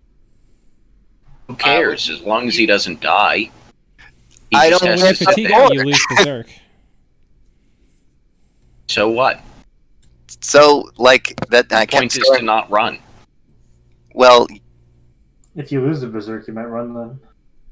Yeah, then you take more damage and you go berserk again. It depends how fully he's surrounded, but yeah. And I think you go berserk after you pass morale check or fail morale check, and they can just not go berserk. Well, you're taking that much damage. I mean, he kept getting pummeled. He would have gone berserk eventually. Yeah. I guess if he had a firebrand and a berserker axe, then it probably would have worked okay for me. Firebrand, charcoal shield, the nature boots of reinvigoration, and then the giant's belt would have kept you completely fatigue neutral. Yeah, I hadn't gotten regen on him. So basically, when I took over for Jimbo, I switched up the gear a little bit. So I did a couple things. First of all, I had an astral Gidja following around every single Jarl all the time, and eventually all of Elikium's guys who are mind hunting became feeble-minded. So that worked out. And then aside from that, I started forging a crap ton of just like reinvig and wasn't that your god, by the way, Elikium? No, that was Jared's god. That was my god. Oh. One of them I empowered a sage, and then the other one was my pretender. I was kind of out of options at that point, so do what you can. Yeah, exactly. And so I mean, it did its job. I mean, I did a lot of economic damage, but it was over by then. And then, so I was sort of half committing to storming Van's fort, and maybe if I had just thrown everything at it, I could have taken it. But right around like halfway through, I started shifting over to the eventual throne rush attempt of my own, which I think you got the turn up for it actually to show the two thrones I wound up attacking with what wound up being everything that I had pretty much. And so I just threw them all at you. And the plan had so by that point you had these three, which were at the corners of your cap. Yep. You were going for this one of mine, which was the other corner to your cap. Yep. And then you were going for this one, which would have been 5. How many was it to win again?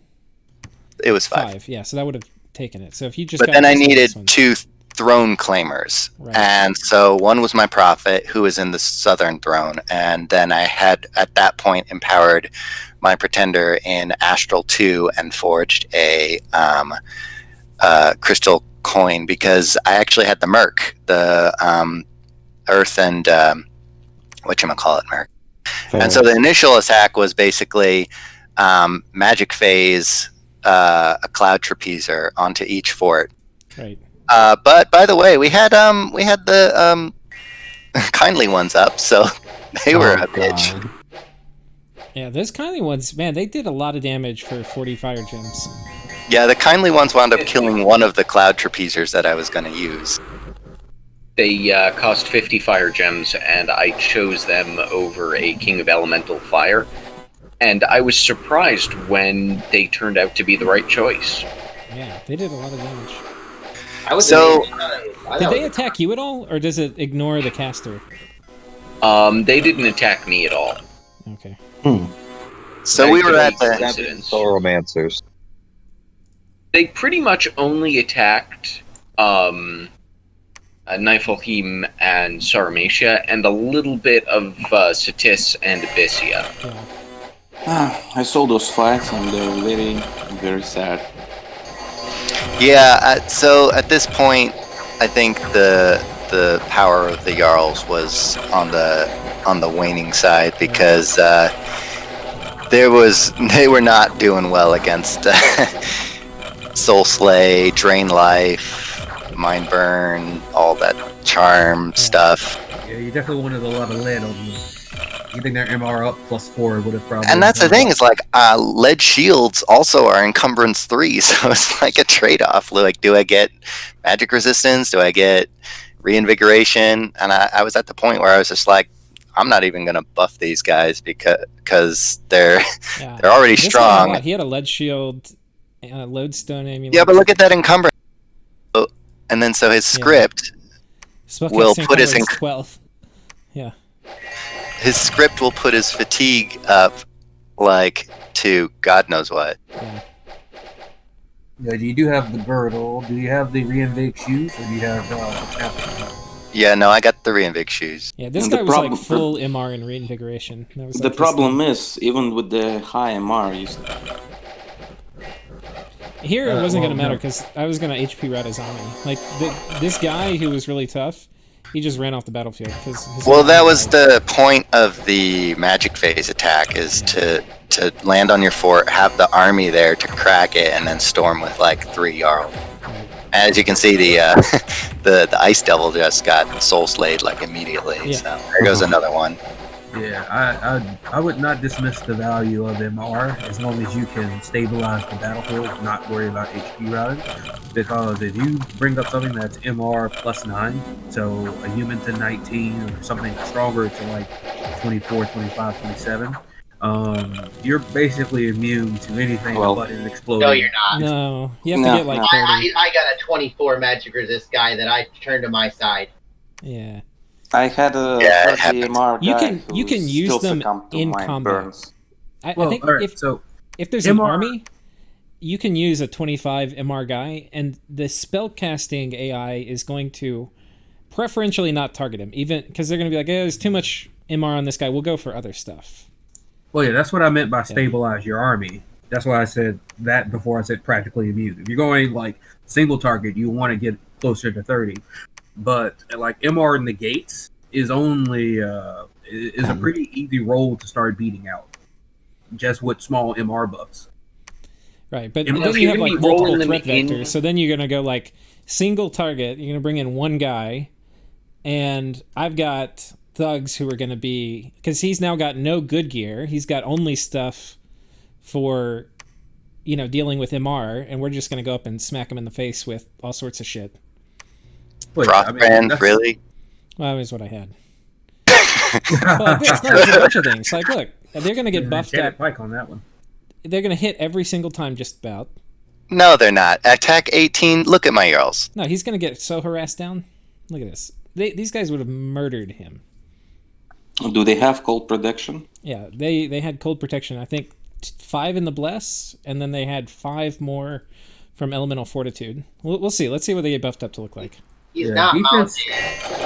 Defense has diminishing returns when you're unmounted anti-6. Yeah, like this guy with the Stinger. They're just a bunch of just random shit weapons I'd put on him. But Enchanted Pike, I mean, they don't actually get to get into combat. But... Well, there's the other fort where I had my Prophet who had however many hundreds of HP on him. Right. That was, oh god. Right below that. Yeah, there. Yeah, this was actually the bigger of the battles. But here I had more in the area already. I had this guy ready with anti-super combatant gear. Wouldn't y'all still beat him to death? Yeah, they'd probably still beat him. That's the King of Elemental Earth. How much cold resist does he have? He's got 30 HP regen on 130 HP. He doesn't have cold resist. It doesn't matter. I think I can't remember. He'd be asleep. He wouldn't be able to kill anything. Wait, but isn't he an Earth Elemental anyway? Doesn't he have high re and big? Yeah, it doesn't matter. He'll just fall asleep. No, it's not even cold here. He would have been fine. He's got Dusk Dagger and Herald Lance. He would have torn him apart. Dusk Dagger would have given him his fatigue back every time he hit too, wouldn't it? Have? No, it's just armor negating, and it's gonna do bleed. Yeah, it's not the whatchamacallit. Oh, it's not the blood booster. Yeah. So here we've got 2 of these little girls with moon blades. Yeah, but that's my Prophet. This one is? Yeah, he's not gonna die. Did he run? Yeah, he ran away. Because he'd HP routed my army at that point. Yeah, I've come across that issue a lot myself. It's really hard. I think that the best way of negating HP routes is to summon. The additional HP summoned in does a lot for preventing that from occurring. Yeah, and those guys you killed with Drain Life. Yeah, that wasn't the thugs that was killing them. The Drain Life is going to kill you every time against Sauromatia. Disappointed we didn't actually kill. It would have been fun to have some thug versus your all action, but didn't get it. Yeah, well, it doesn't happen as often when they're mixed in the armies. What's that? I said it doesn't happen as often when they're mixed into armies. Right. Well, that was my grand strategy. Almost worked. Yeah, I'd put up Illwinter at that point. I think I was murdering Winter, or not, I was Wolven Wintering that province, but it was already Heat 3 like a couple turns ago, so it was too slow to get there. Well, I think it had your Dominion pushing in cold, and then this one did, and it had Murdering Winter and Illwinter. So yeah, that one did. This one didn't have your Dominion pushing in it, but I think you had Wolven Wintered it, so it was down to neutral. You can check the event thing. Yeah, Wolven Winter. So cool. All right, I think that leaves us with you, Elysium, and then me. So I don't remember much from the expansion, but I do remember that I was going to go and kill somebody immediately. I've never played Elves before. I've never played Air before, except for Femoria, and I didn't really play them with the Storm, and the game ended so quickly that it didn't matter anyways. But I wanted to try and actually get the Storm Communions, and the Vans are such an amazing unit. But what I didn't know is that Lucid had just gotten nap violation by a Van player, and so the whole game it was gotta kill the elves, and so I was trying to stay low to avoid getting coalition because I knew somebody who wasn't on my border was trying to get people to kill me. And so when I hit Lanka right away, I hit them, and then I kind of backed off a little bit to make sure that I was able to get a lot of territory. I picked Lanka, very specifically because Lucid had told me that his pretender, which was an awake pretender, was on Lucid's border. So I knew that if I went onto his cap, that number one, probably because Lanka's in the cap circle, Lucid is probably a rush bait. I might be able to step onto the cap, and it worked really well. I was kind of surprised. The elves are. It's a heart attack because you're pushing the attack capital, knowing that you might not win the battles around. You might lose your entire army, and you might potentially lose the entire game. Just in that first round, I mean, if you think about it, like my game could have been over if he was defending his cap and if it was successful. And that was something that I don't want to ever do again. I'll be honest. It wasn't. It's very, very.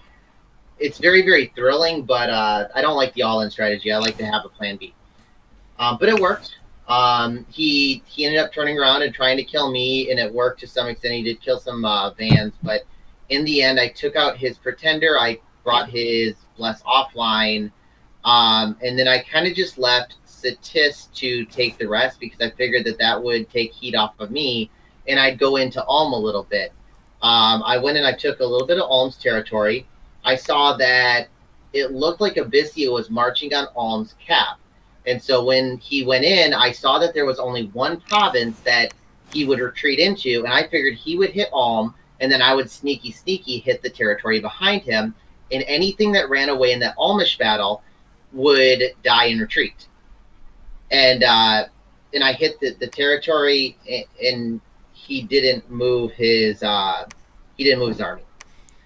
So which battle are we looking at here? It's Abysia didn't move his army? Abysia did not. So it was probably right here. Reinforcing. Then, or was it here? I can't. They're both red.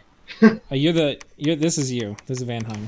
Okay, then that I think it's the one. Yeah, I can't even tell you. It's way earlier. It's the earliest one. It's this one? Right there, yeah. That's it right there. This looks like it, because we have two things going down at the same time.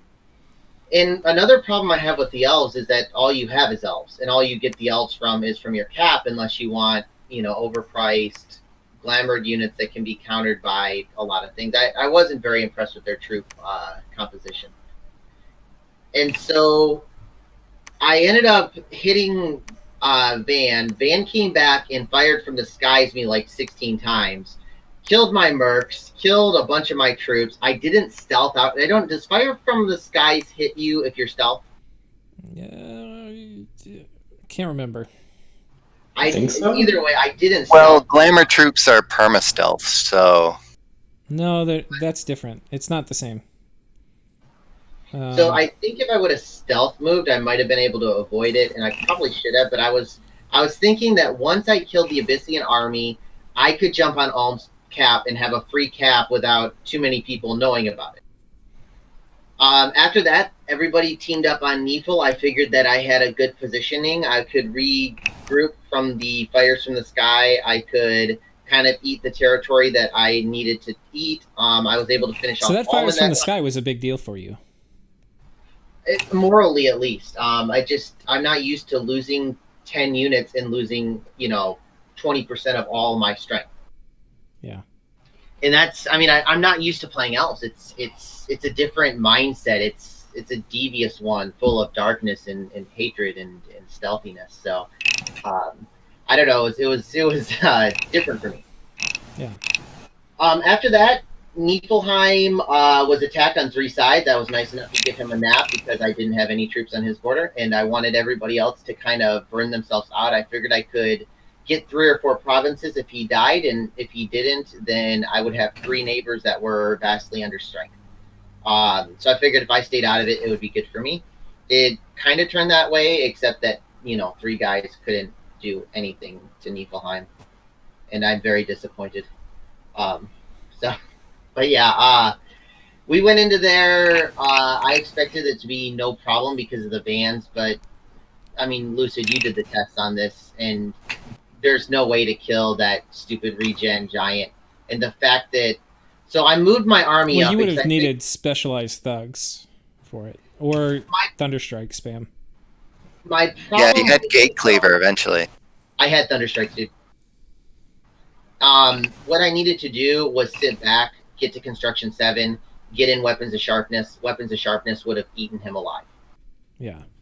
The problem is that I've only done air before, so I kind of was trying to do an air strategy, and it was a learning experience. It's like I said, like I wanted to try something new. I wanted to try something fun. I tried a larger bless on elves, so I had giant elves, which was pretty cool. We got pushed by a single unit, and I had a lot of fun with this, and I normally get very salty in Dominions games. It's a lot of commitment. It's a lot of it, but this game I wasn't very salty. But when one unit pushed 100-unit army or an 80-unit army, I mean, the salt must flow. And so I got really a little, I mean, I still don't understand how one unit can push 80 units. And if that didn't happen, the war would have gone a different way. It's a dice roll, but yeah. I think it's a dice roll where you had very low odds of that happening. But yeah, I mean, it's a dice roll, but so is a 1 in 100 chance. I mean, 1 in 1,000 chance. The lottery is a dice roll.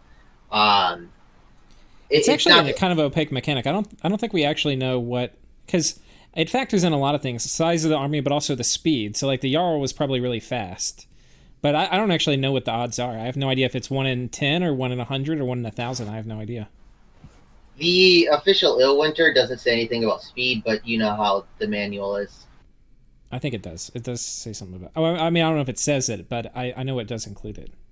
I mean, I think I talked to Mandar about this a couple times because I was trying to figure out how exactly that worked, and I think that terrain matters, like a little bit, and then the size of the army.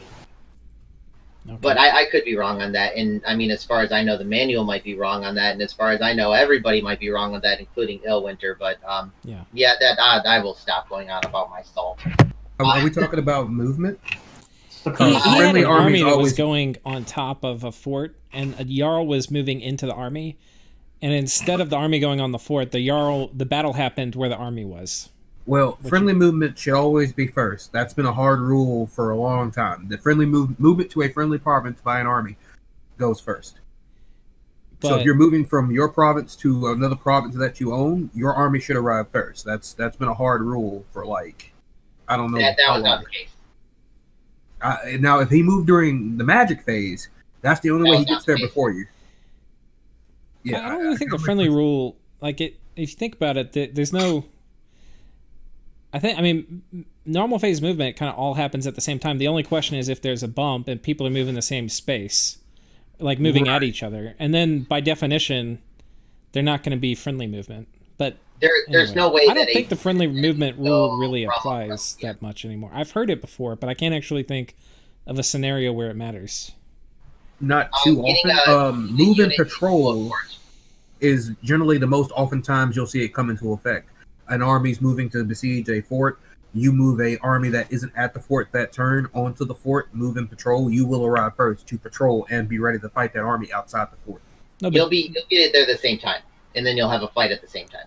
Right, but that goes with the same thing with all moves happen in parallel. But you don't. The friendly units move into the fort before the enemy units technically get onto the fort. Right, unless you move in patrol. And if you're moving and patrolling... That's the only exception I can think of. Yeah. But that's generally what the friendly rules most often seen. But either way, it was very tilting. I kept my Winds of Death, or not Winds of Death, Wailing Winds. That was this event right here, right, Elikium? Right here? Or was it this one back here? That was the first fight I had against him where I routed him, and then you can see the 2 times that I fought that one guy. If you get rid of that guy, I win the war.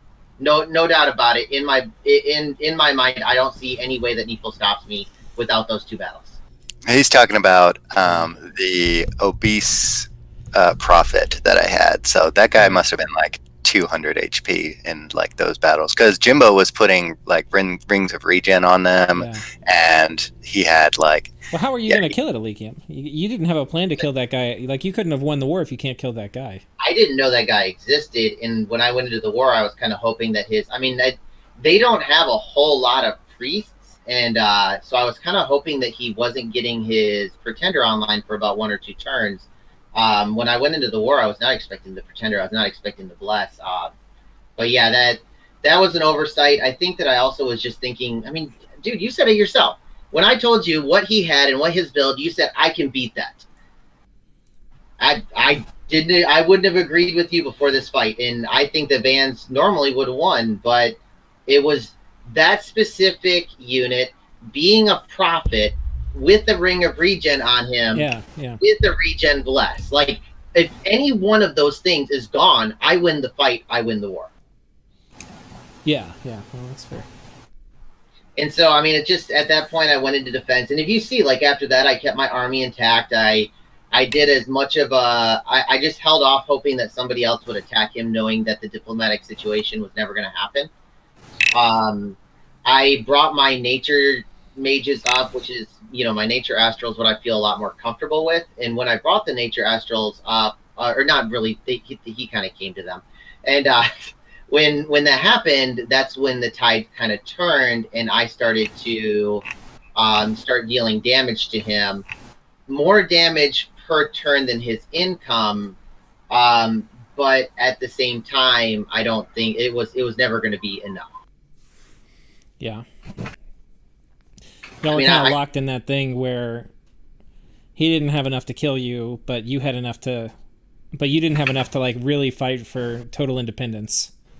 So yeah, exactly. I mean, as soon as I lost my army, I did not only that, but I told you my Wailing Winds caster probably could have gotten me back in the game, but at that point we were done for the second day. It was the last. If you remember the Throne Rush, yeah, I threw my Wailing Winds caster at a battle that he was not going to win, and I threw him away. I thought we were going to quit, and so yeah, I kind of did some fun stuff that I probably would not have done in a real game. And I think that would have actually won me the fort battle with fewer losses as well. Okay. Well, cool. But yeah, little interesting thing about the Blitz, I was not able to script my Elves where I was able to look over them, and a bunch of times they just splatted on PD because they cast lightning a bunch of times, fatigued out, and then Militia came over and speared them in the face. Yeah, it's too bad. You gotta, you don't want those light thugs doing spell casting. You don't want to attack. But yeah, I think everybody makes mistakes like that in a Blitz. Yeah, it was different. I mean, I had a lot of fun. I mean, I'm sounding like I'm, really salty, but this was probably the best game of Dominions that I've had. It was a lot of fun, and I think that it was honestly the players that were in it. We all, I mean, for the most part, except for Burden of Time, we're pretty faultless and we're pretty friendly. I mean, even Thigh High and Iflight, when they were both getting, banged. I mean, even the Team Nephil, when they were getting, teamed up on, there's not a lot of salt. There wasn't a lot of upset, feelings about getting teamed up on, and I think that made the game really awesome. Yeah. Okay, I guess we'll do my portion of the after action. I think that I'm the last one. I had tested this expansion quite a few times.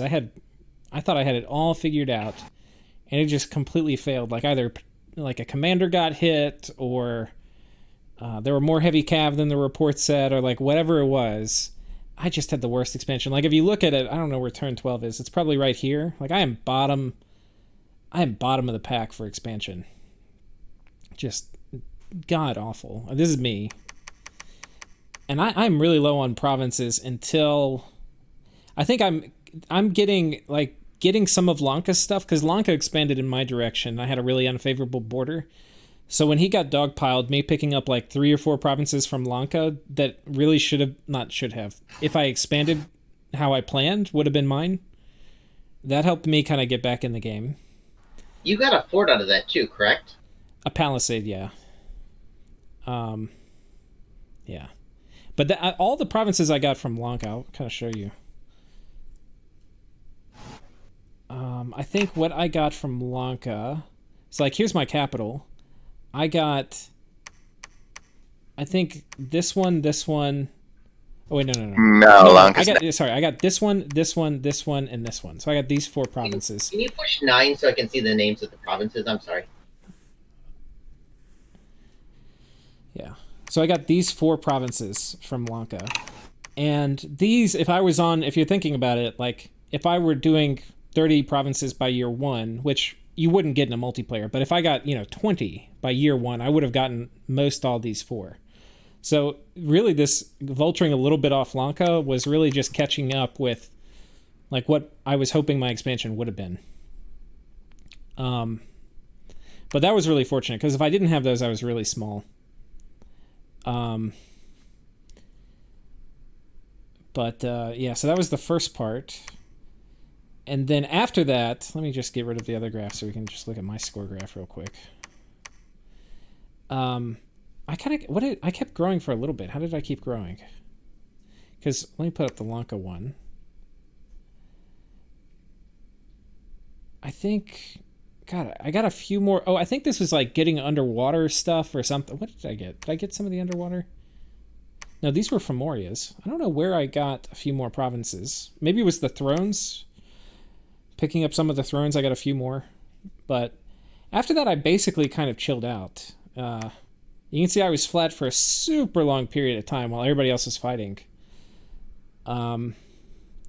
This first part was probably, I didn't really feel comfortable. I didn't really want to get in on one of the gangbangs, and then I also didn't really feel comfortable initiating an attack, because I felt so crippled after this first failed expansion.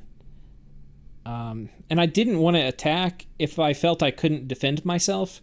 And by about this time, I felt like I could defend myself, but I did not feel like I could attack. And then that lasted for a while. I might have been a little too passive too long. I think during here, I probably could have attacked. But anyway, here we attacked. I think this is when the war with Femoria started. I mean, the war with Satis started. And we got a nice little bit of holdings. And I think if we look at the army graph, you can see here that this is about the same time when I picked up some of those provinces. We killed a bunch of Satis stuff, and kind of the opening salvo of the war. He had a bunch of raiders that he sent at us, and we killed those. A lot of raiders. And then we won one major battle. And so anyway, that was nice. And then Satis wanted to peace out, because he was kind of losing, and suggested we go after Mandar. And that made a lot of sense. I wasn't thinking about it at the time, but when he said it, it made a lot of sense to me, because I was really worried about Mandar, because he was the biggest for almost the whole game. And I think this is about the time... What was that? Wait, we got Femoria here. Okay, so right here... Yeah, I mean, he was so much bigger. He was bigger than almost everybody else. And he had been most of the time. He had a really scary bless. He could cloud trapeze.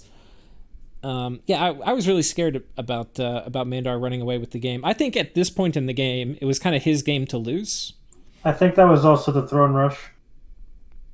I think the throne rush started happening a little farther over this way, right here. Yeah, I think that fluctuation was the war with me. But it's sort of a trick, because he'd never really had a clear line from the lands he was raiding from me back to his forts, so he didn't get any income from them for ever. Yeah. Yeah, you can see that on the income graph. Yeah. It doesn't really match up with the province graph so well. Yeah, Mandar seemed to have you seem to have a really good opening strategy that you practice, and then because you can't practice mid to late game, that I think that if you played this again with the same strategy, learning, knowing what you know now, I think that you would have a very, very strong game. Yeah, I would be fucking terrifying. I agree completely. So, I mean, if you look at it too, I think when I was thinking about who to go to war with, I didn't want to go this way, because first of all, this was gonna, if I moved to the this way towards Alanka, it was going to open me up to Vanheim, who I didn't really want to mess with. This was going to expose me, I think, to a lot of neighbors that might have wanted this land. So, I don't know, it just didn't feel very defendable to me, so I didn't really want to go this way. Attacking Femoria at the time didn't make a lot of sense, because there was this, he's a sailing nation, and there's these oceans, or these lakes. I had thugs that could go underwater and stuff, but there's a river here. It was just a very unfavorable direction for me to try to fight. So I wasn't really excited about it, but if I like if the geography wasn't so bad, I probably would have gone to war with Femoria just because I was mostly scared of him. So I would have at least seen how that went. If he kind of beat me, I would have backed out of the war. But anyway, because the geography was so bad, that was what made me go to war with Satis. And I was like, well, I go fight Abysia, but, I don't know. For whatever reason, I chose Satis. But then when he said, let's go after Femoria, like, that just made all the sense in the world to me, because I was really worried about him running away with the game. And I think this was about the time that Vanheim was now struggling with Nephilheim, too. Because I had been a little worried about Vanheim, but as soon as he started struggling with Nephilheim, I was no longer worried. And my chief worry was Femoria. So, the war with Femoria went okay. He did deep raiding, which was annoying. It meant I had to deploy counter-raiding squads a lot of places, and if I didn't have the exact right counter-raiding squad, his kings would kind of kill my stuff. But if I had the right counter-raiding squad, we would kill a lot of kings. I don't know if I did any here, but... What were the things you were using? Because you kind of were coy about that. What were you using to counter-raid? The most efficient thing was a small communion with one soul slayer and one skelly spammer with 2 slaves. And I mean that's what? I mean, less than a third of your income per turn? Oh yeah. I mean, that was tiny. I can deploy those like multiple around every fort. So I would just put them out and then wait for one to hit and I'd try to position them inside the PD and stuff. So if he did flying, I'd get some rounds off. But yeah, I mean, that worked marvelous. I don't think I hardly ever lost a fight against the king if I had that squad. I also had thugs that could kill him. Yeah, those fucking thugs. God damn it. Yeah. But what's your gear set? My first round of thugs, I had just forged generally good items for my first round, like moonblades and stuff. Because, moonblades have good stats. But those were not effective against his because they got repelled all the time. So I had to, once I switched to enchanted pikes or to stingers, then I would be able to kill him. So anyway. Yeah, I'm starting to use that stinger strategy in another game of mine. It's really, really nice. Yeah. So... Is that our Gartha game, Elk? Yeah, we just, we had a good turn. But yeah, so he was doing all this deep raiding, which was annoying because I think one mistake kind of people make is like you get a nation with good mages and then they want to keep their, like Satis, you had good mages. And you want to keep your mages in researching because you've got some objective, like meanwhile you're getting wrecked by, kings running around, like what was happening to me. So like basically I don't care about research anymore. We're going to put mages everywhere and we're going to catch them. Again? Huh? So I had a huge death ball of mages going around enslaving and soul slaying Fomorian kings. Okay, nice. However, by the time you invaded me again, that death ball had been greatly diminished, and all that was left was a whole bunch of shamans, my ultra death mage, and a couple of twice-born Sauromancers here and there. What happened to that death ball? Because he wasn't using armies against you, it was just kings, right? He sent king squads after king squads after king squads, and I killed them all, or enslaved them, or stole them. But every time it would do that, it would cost me 1 or 2 things. Yeah, okay. So it ground down slowly and... Yeah, that's fair. That's crazy. I wore down your any fort doom stack with capital onlys, and somehow that worked in my favor. Okay, he says worn down, but I just want you to see this, okay? This is a lot of shamans. I can't see shit, man. Okay. When the mages that are is in 62 shamans. Jesus. This army consists mainly of 260 units. The army consists mainly of shamans. It consists of mages, chaff, and mages. Yeah. So there's it's like 6 air quotes reborns. ground down, aka I lost a few. This is my plan. My plan, once I realized I couldn't stop you till Master and Slave, was okay. I'm going to pull everything out of all of my forts and just shove it into my cap and just sit there and wait for him to come. Yeah. Except he throne rushed instead. No, I was yelling at him to do that long ago because I was just done with life. I was hoping he was going to do it too. So yeah, Lucid, show us your pretenders because you were the one with the Trinity. Oh, those bastards! I saw one of them. I got one of them. So the one that turned into a giant, it got turned into a frog, which sucks because it was twice born to a giant, so it'd come back as a tart. And so then I had to get out of a frog form. So I spent like 30 nature gems doing transformation again until it finally came out. Okay, and so then it wasn't a frog, and I finally got it into, I think it was a freak, right? So size 5 freak. So I sent it underwater with a water breathing ring to suicide it. I suicided it, comes back as a normal freaking mage. I was like, what the hell? Why didn't you come back as a tart? I went to all this trouble, and somehow it came back as a mage. That's hilarious. Yeah. So anyway, I never got my my tart form. But I would like to point out, I had this glorious idea. Oh, I'm going to have this awesome super combatant. It's going to be a great tart. And then it gets into a fight with Lucid. He gets it down to 6 HP, and he hasn't soul slayed it yet. And he's been trying this entire time. I was like, yes, I'm going to get it. Yeah. Last attack, soul slay. Yeah. Fuck. Yeah. I remember that. God, What did you I send denied in there so that many was gonna twice-born gems with transform? Soul Slay. So many. I mean, there must have been at least 150 twice-born gems denied with Soul Slay. Oh yeah. Yeah, Soul Slay is a hell of a drug. I would say we're over 200 gems because Lucid killed 100 gems of twice-born shit on me. Yeah. Size 6, you have to have 30 death gems in order to twice born a size 6 guy. Mm-hmm. I only twice born one of my Nephil Jarls, and that was, of course, the prophet with unequaled obesity. So for me, the war with Femoria was fun because, I mean, it was thug jousting. I had to kind of anticipate. I had to come up with these budget strategies to deal with the super combatants. He was sending these Fomorian druids. It was fun. We were both sending thugs. I had a lot of fun in that war. Good. As it was going, and I had this one doom stack that rolled through and took these 3 forts. As it got going, oh yeah, and God, when Satis mentioned he might cast Burden of Time, you could just hear like the froth in Mandar's mouth as he was just salivating over the idea. He was in a 2v1, which sucks, but I mean, it was just, he was so happy about it.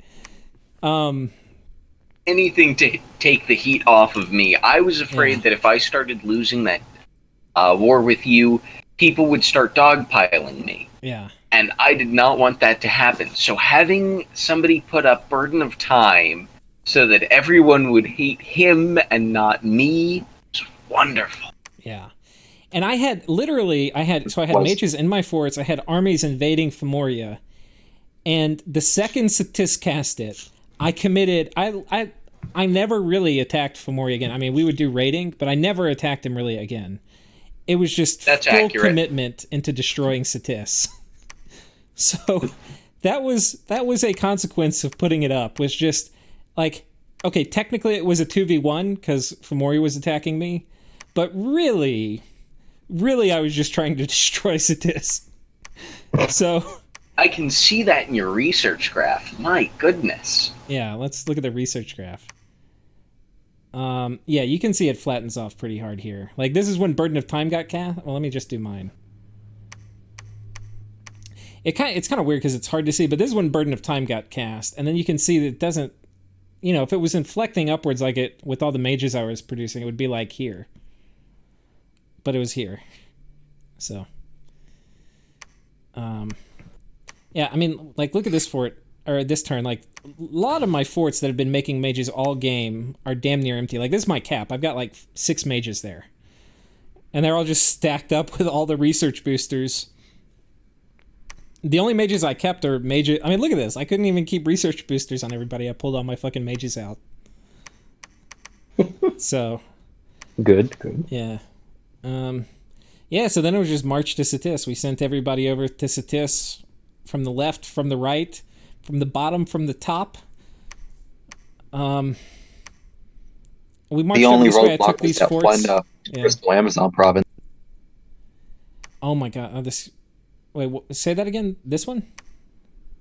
No, there was only one roadblock, and that was that one Crystal Amazon province that the game had boosted up to like 55p. Yeah, that was crazy.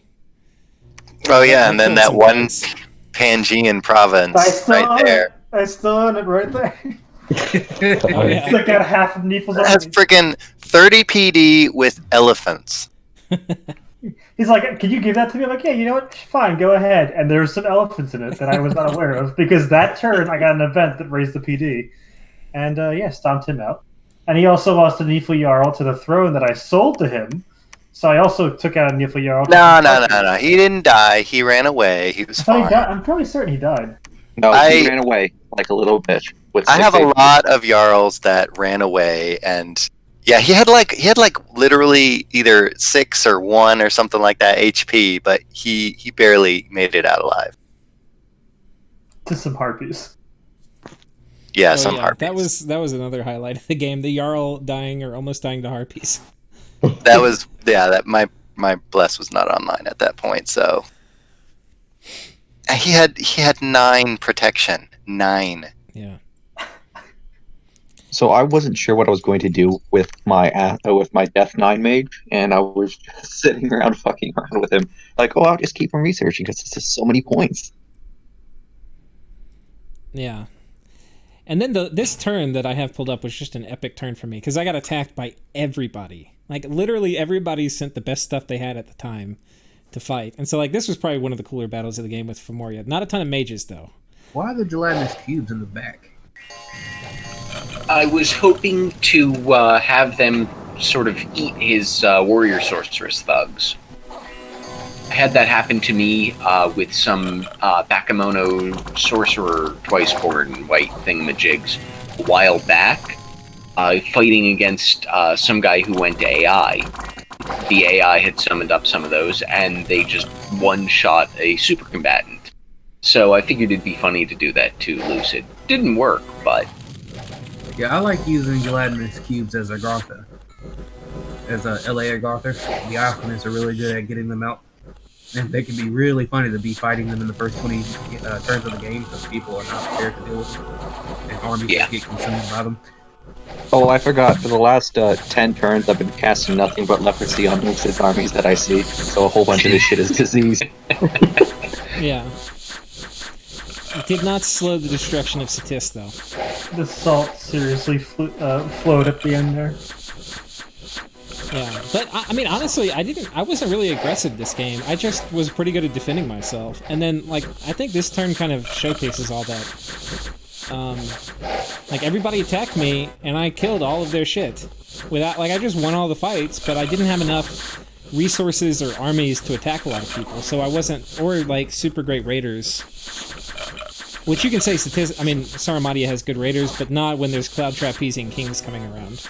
Oh yeah, no. I did a lot of counter-thugging and stuff, and the only really good solution I saw you use to my counter-raiding was to just use retreat orders.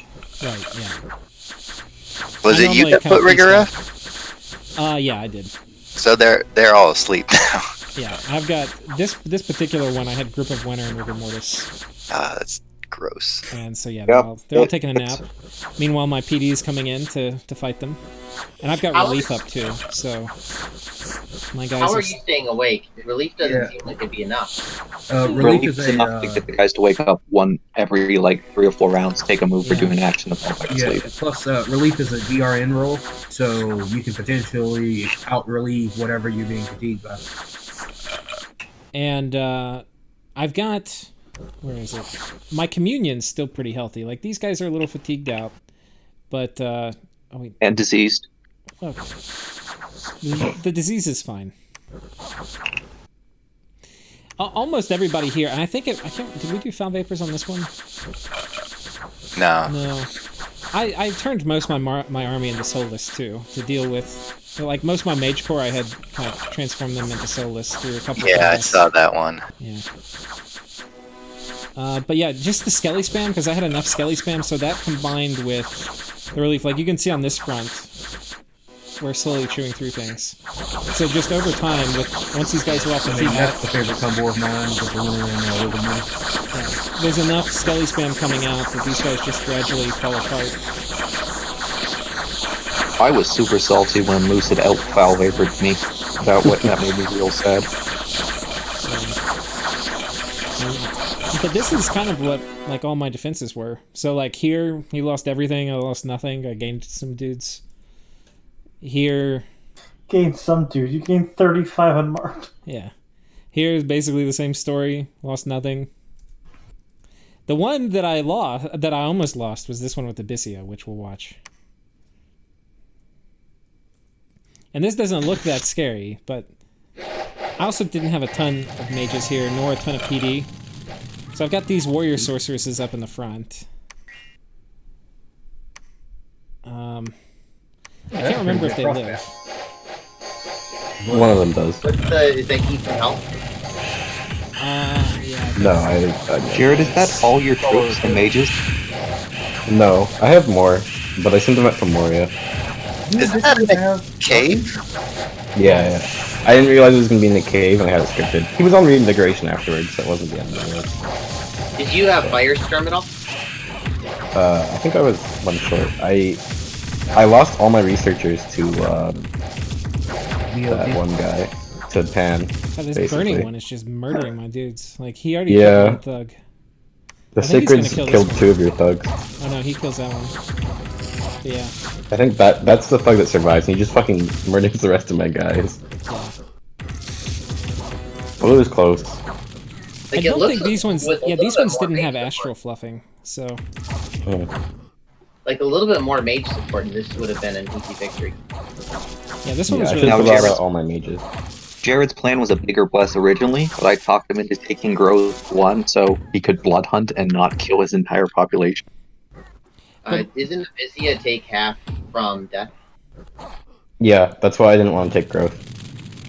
Yeah. Well, no, it takes half from growth and death. It doesn't matter which way you go up. It only receives half of the result. Right. I mean the growth scale, yeah. But yeah, like death 2 would have probably been nice, and then just expand or die. That's what I was thinking about, but we ended up being not greedy. Yeah. I should have done that and added bark skin. And then, yeah, you play blitzes a little differently because it's a quick game, and you don't even really have time to like do super scripting and stuff like that. Well, I mean, this in my ass, we went to like turn 70. Yeah, this went a couple of. Well, yeah, but I mean, like in terms of. Normally, they're faster. Yeah. I mean, this would have only been about turn 50 if you'd let me win. Yeah, but Mandar, I threw everything that wasn't a shaman at you to try and stop you from winning. Right. How did that go for you?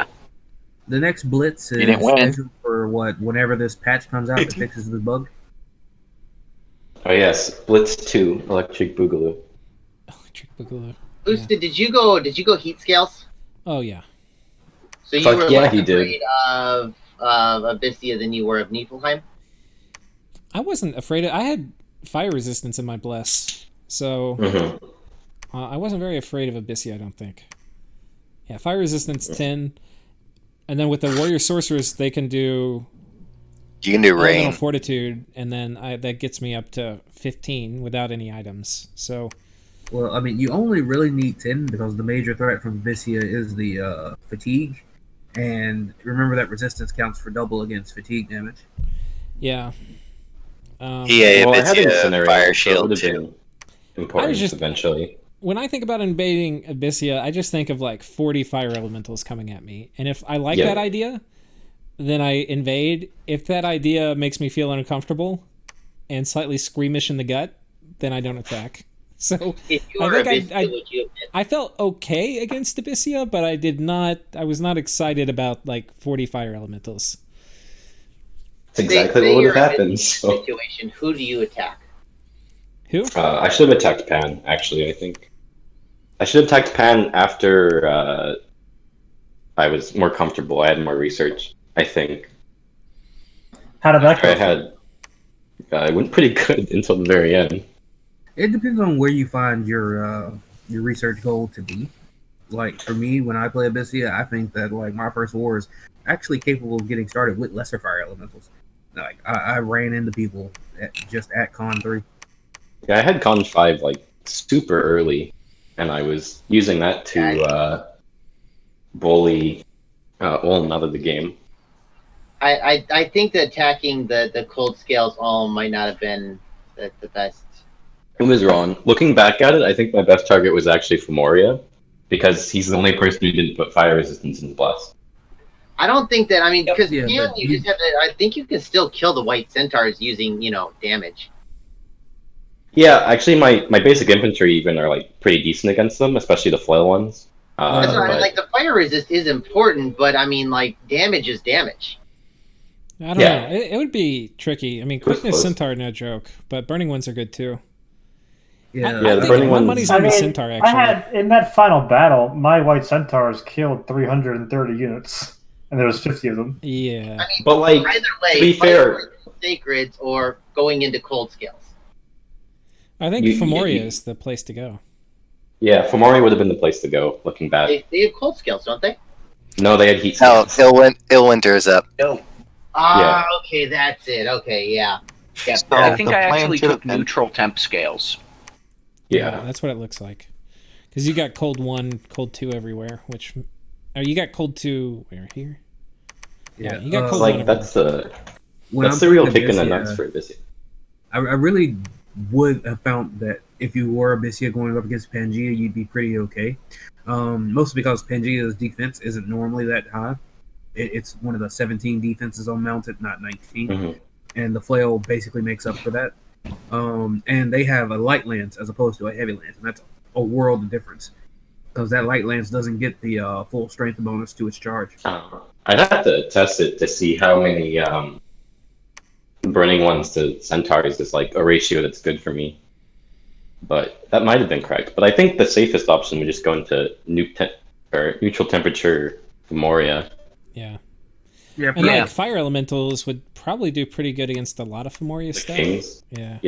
Unless he there really isn't much that Femoria has that can handle fire elementals until you get thugs online and you have fire resistance buffs. Yeah, because I bumped with, well, it was just thugs, but they were like pretty heavy thugs, I guess. They had 50 gems combined on them or something, and those just got knocked out immediately. So I definitely think that would have been the way to go. But hindsight's 2020. Yeah, it really just depends on I killed my guys on your cold first target for that. Like now, the risk of rushing me as Femoria would be you would have to be able to deal with basically E-rating every single province on our border every single turn. That's true. Even but early like, game. He just has. We only had the one. For a while, we only had the one province border, and on top of that, I was already figuring out how to deal with raid because all of Ulm's units are stealthy, as it turns out. Mm-hmm. So I mean, I don't know if it would have been that different. You can recruit anywhere. I mean, that's the thing about Vanheim, Femoria, Nephilheim. You sit on their cap and you're literally killing one of their best units and all of their sacreds every single turn. Imagine it like you're killing them every single turn. You get 2 turns if you actually the first turn you take the capital, you cancel that turn's orders and they can't produce any the next turn. Yeah, cap only is kind of a giant vulnerability if you can't properly defend it. And that's one of the things about like Sauromatia, where they've got powerful units at their capital, but they have other options as well. Those cataphracts are amazing for EA. Yeah, they're good. Yeah. Like a really good example of just being able to absolutely ignore your own capital is like Mictlan. Mictlan's sacreds are basically all summons, and like I'm serious. Like once you focus on, yeah, but I mean, I think that the only cap only mage is the big priest king, isn't it? Or is it? You only get only the like fire all one, right? of their mages are cap only. They Yeah, have like each one comes You from could win a game one with temple. Mictlan without your cap. I mean, if you were a big empire and you just like your cap got deleted, you could win a game. But you have good stuff from your cap. But you have Nahuli, you have Blood 1 dudes. So when we do another blitz, Lucid, are we going to do another EA one, or are we going to pick up the most cancerous age? Oh man, maybe late age or something. Because I think I'm in already right now the most cancerous game. I don't know if I can do 2 in a row. Radiation I don't know if therapy. that island facing your start is like crack to me. I fucking love it. You love it? It is kind of awesome, yeah. Wait, I'm you have to, interested to see what how is it the plays most out. cancerous age? I kind of hope you win. 'Cause it would be Age. really cool to see Island Fascia win a game. Well, I expanded into Satis's cap circle, or I'm about to expand into Jimbo's cap circle. Sorry, Jimbo. Heads up, we broke our nap. I'm about to attack you in 3 turns. Well, hey, before we start talking about another game, let's close this out. We can stay on the line and talk, but I'm going to kind of end this episode. It's getting long too. So, I just like to say thank you, everybody. Thank you all for joining. All you guys for joining the Blitz, and then thanks for everybody who's watching it. I hope y'all enjoyed it. Yeah, I mean, I enjoyed it for the time I was in. I can't wait to actually join the next one. Thanks for hosting. I appreciate it. This has been a fun game. Yeah. Thanks for dealing with Map Nuke and Map Nuke's wonderful bullshit that I can't deal with. Yeah. Thanks for making a bunch of salt emojis for this game. We did. We had to invent salt emojis for this, so that's how you know it was really good. Oh, there was all the cancer globals up. Oh. Yeah. But yeah, the cats did not win. That'll be my closing thought. Just kidding. No, but thank you guys for joining. I had a lot of fun. The open talk was a ton of fun. I hope y'all like the format? Open is great. This is really interesting way of playing with Open Diplo. I may have been like a founding member of one of the unique features of it, which is war tax. Yeah, we didn't know who to go to war with. The gangbang. War auction. The bid. Yeah. An entire nation of mercenaries. I will literally do anything for nature gems. Nature gem sluts. I don't care if I've got a 1 province border. You pay me 40 nature gems, I'll go to war with anybody. All right, guys. Well, thanks a ton for watching, and I will see y'all next time.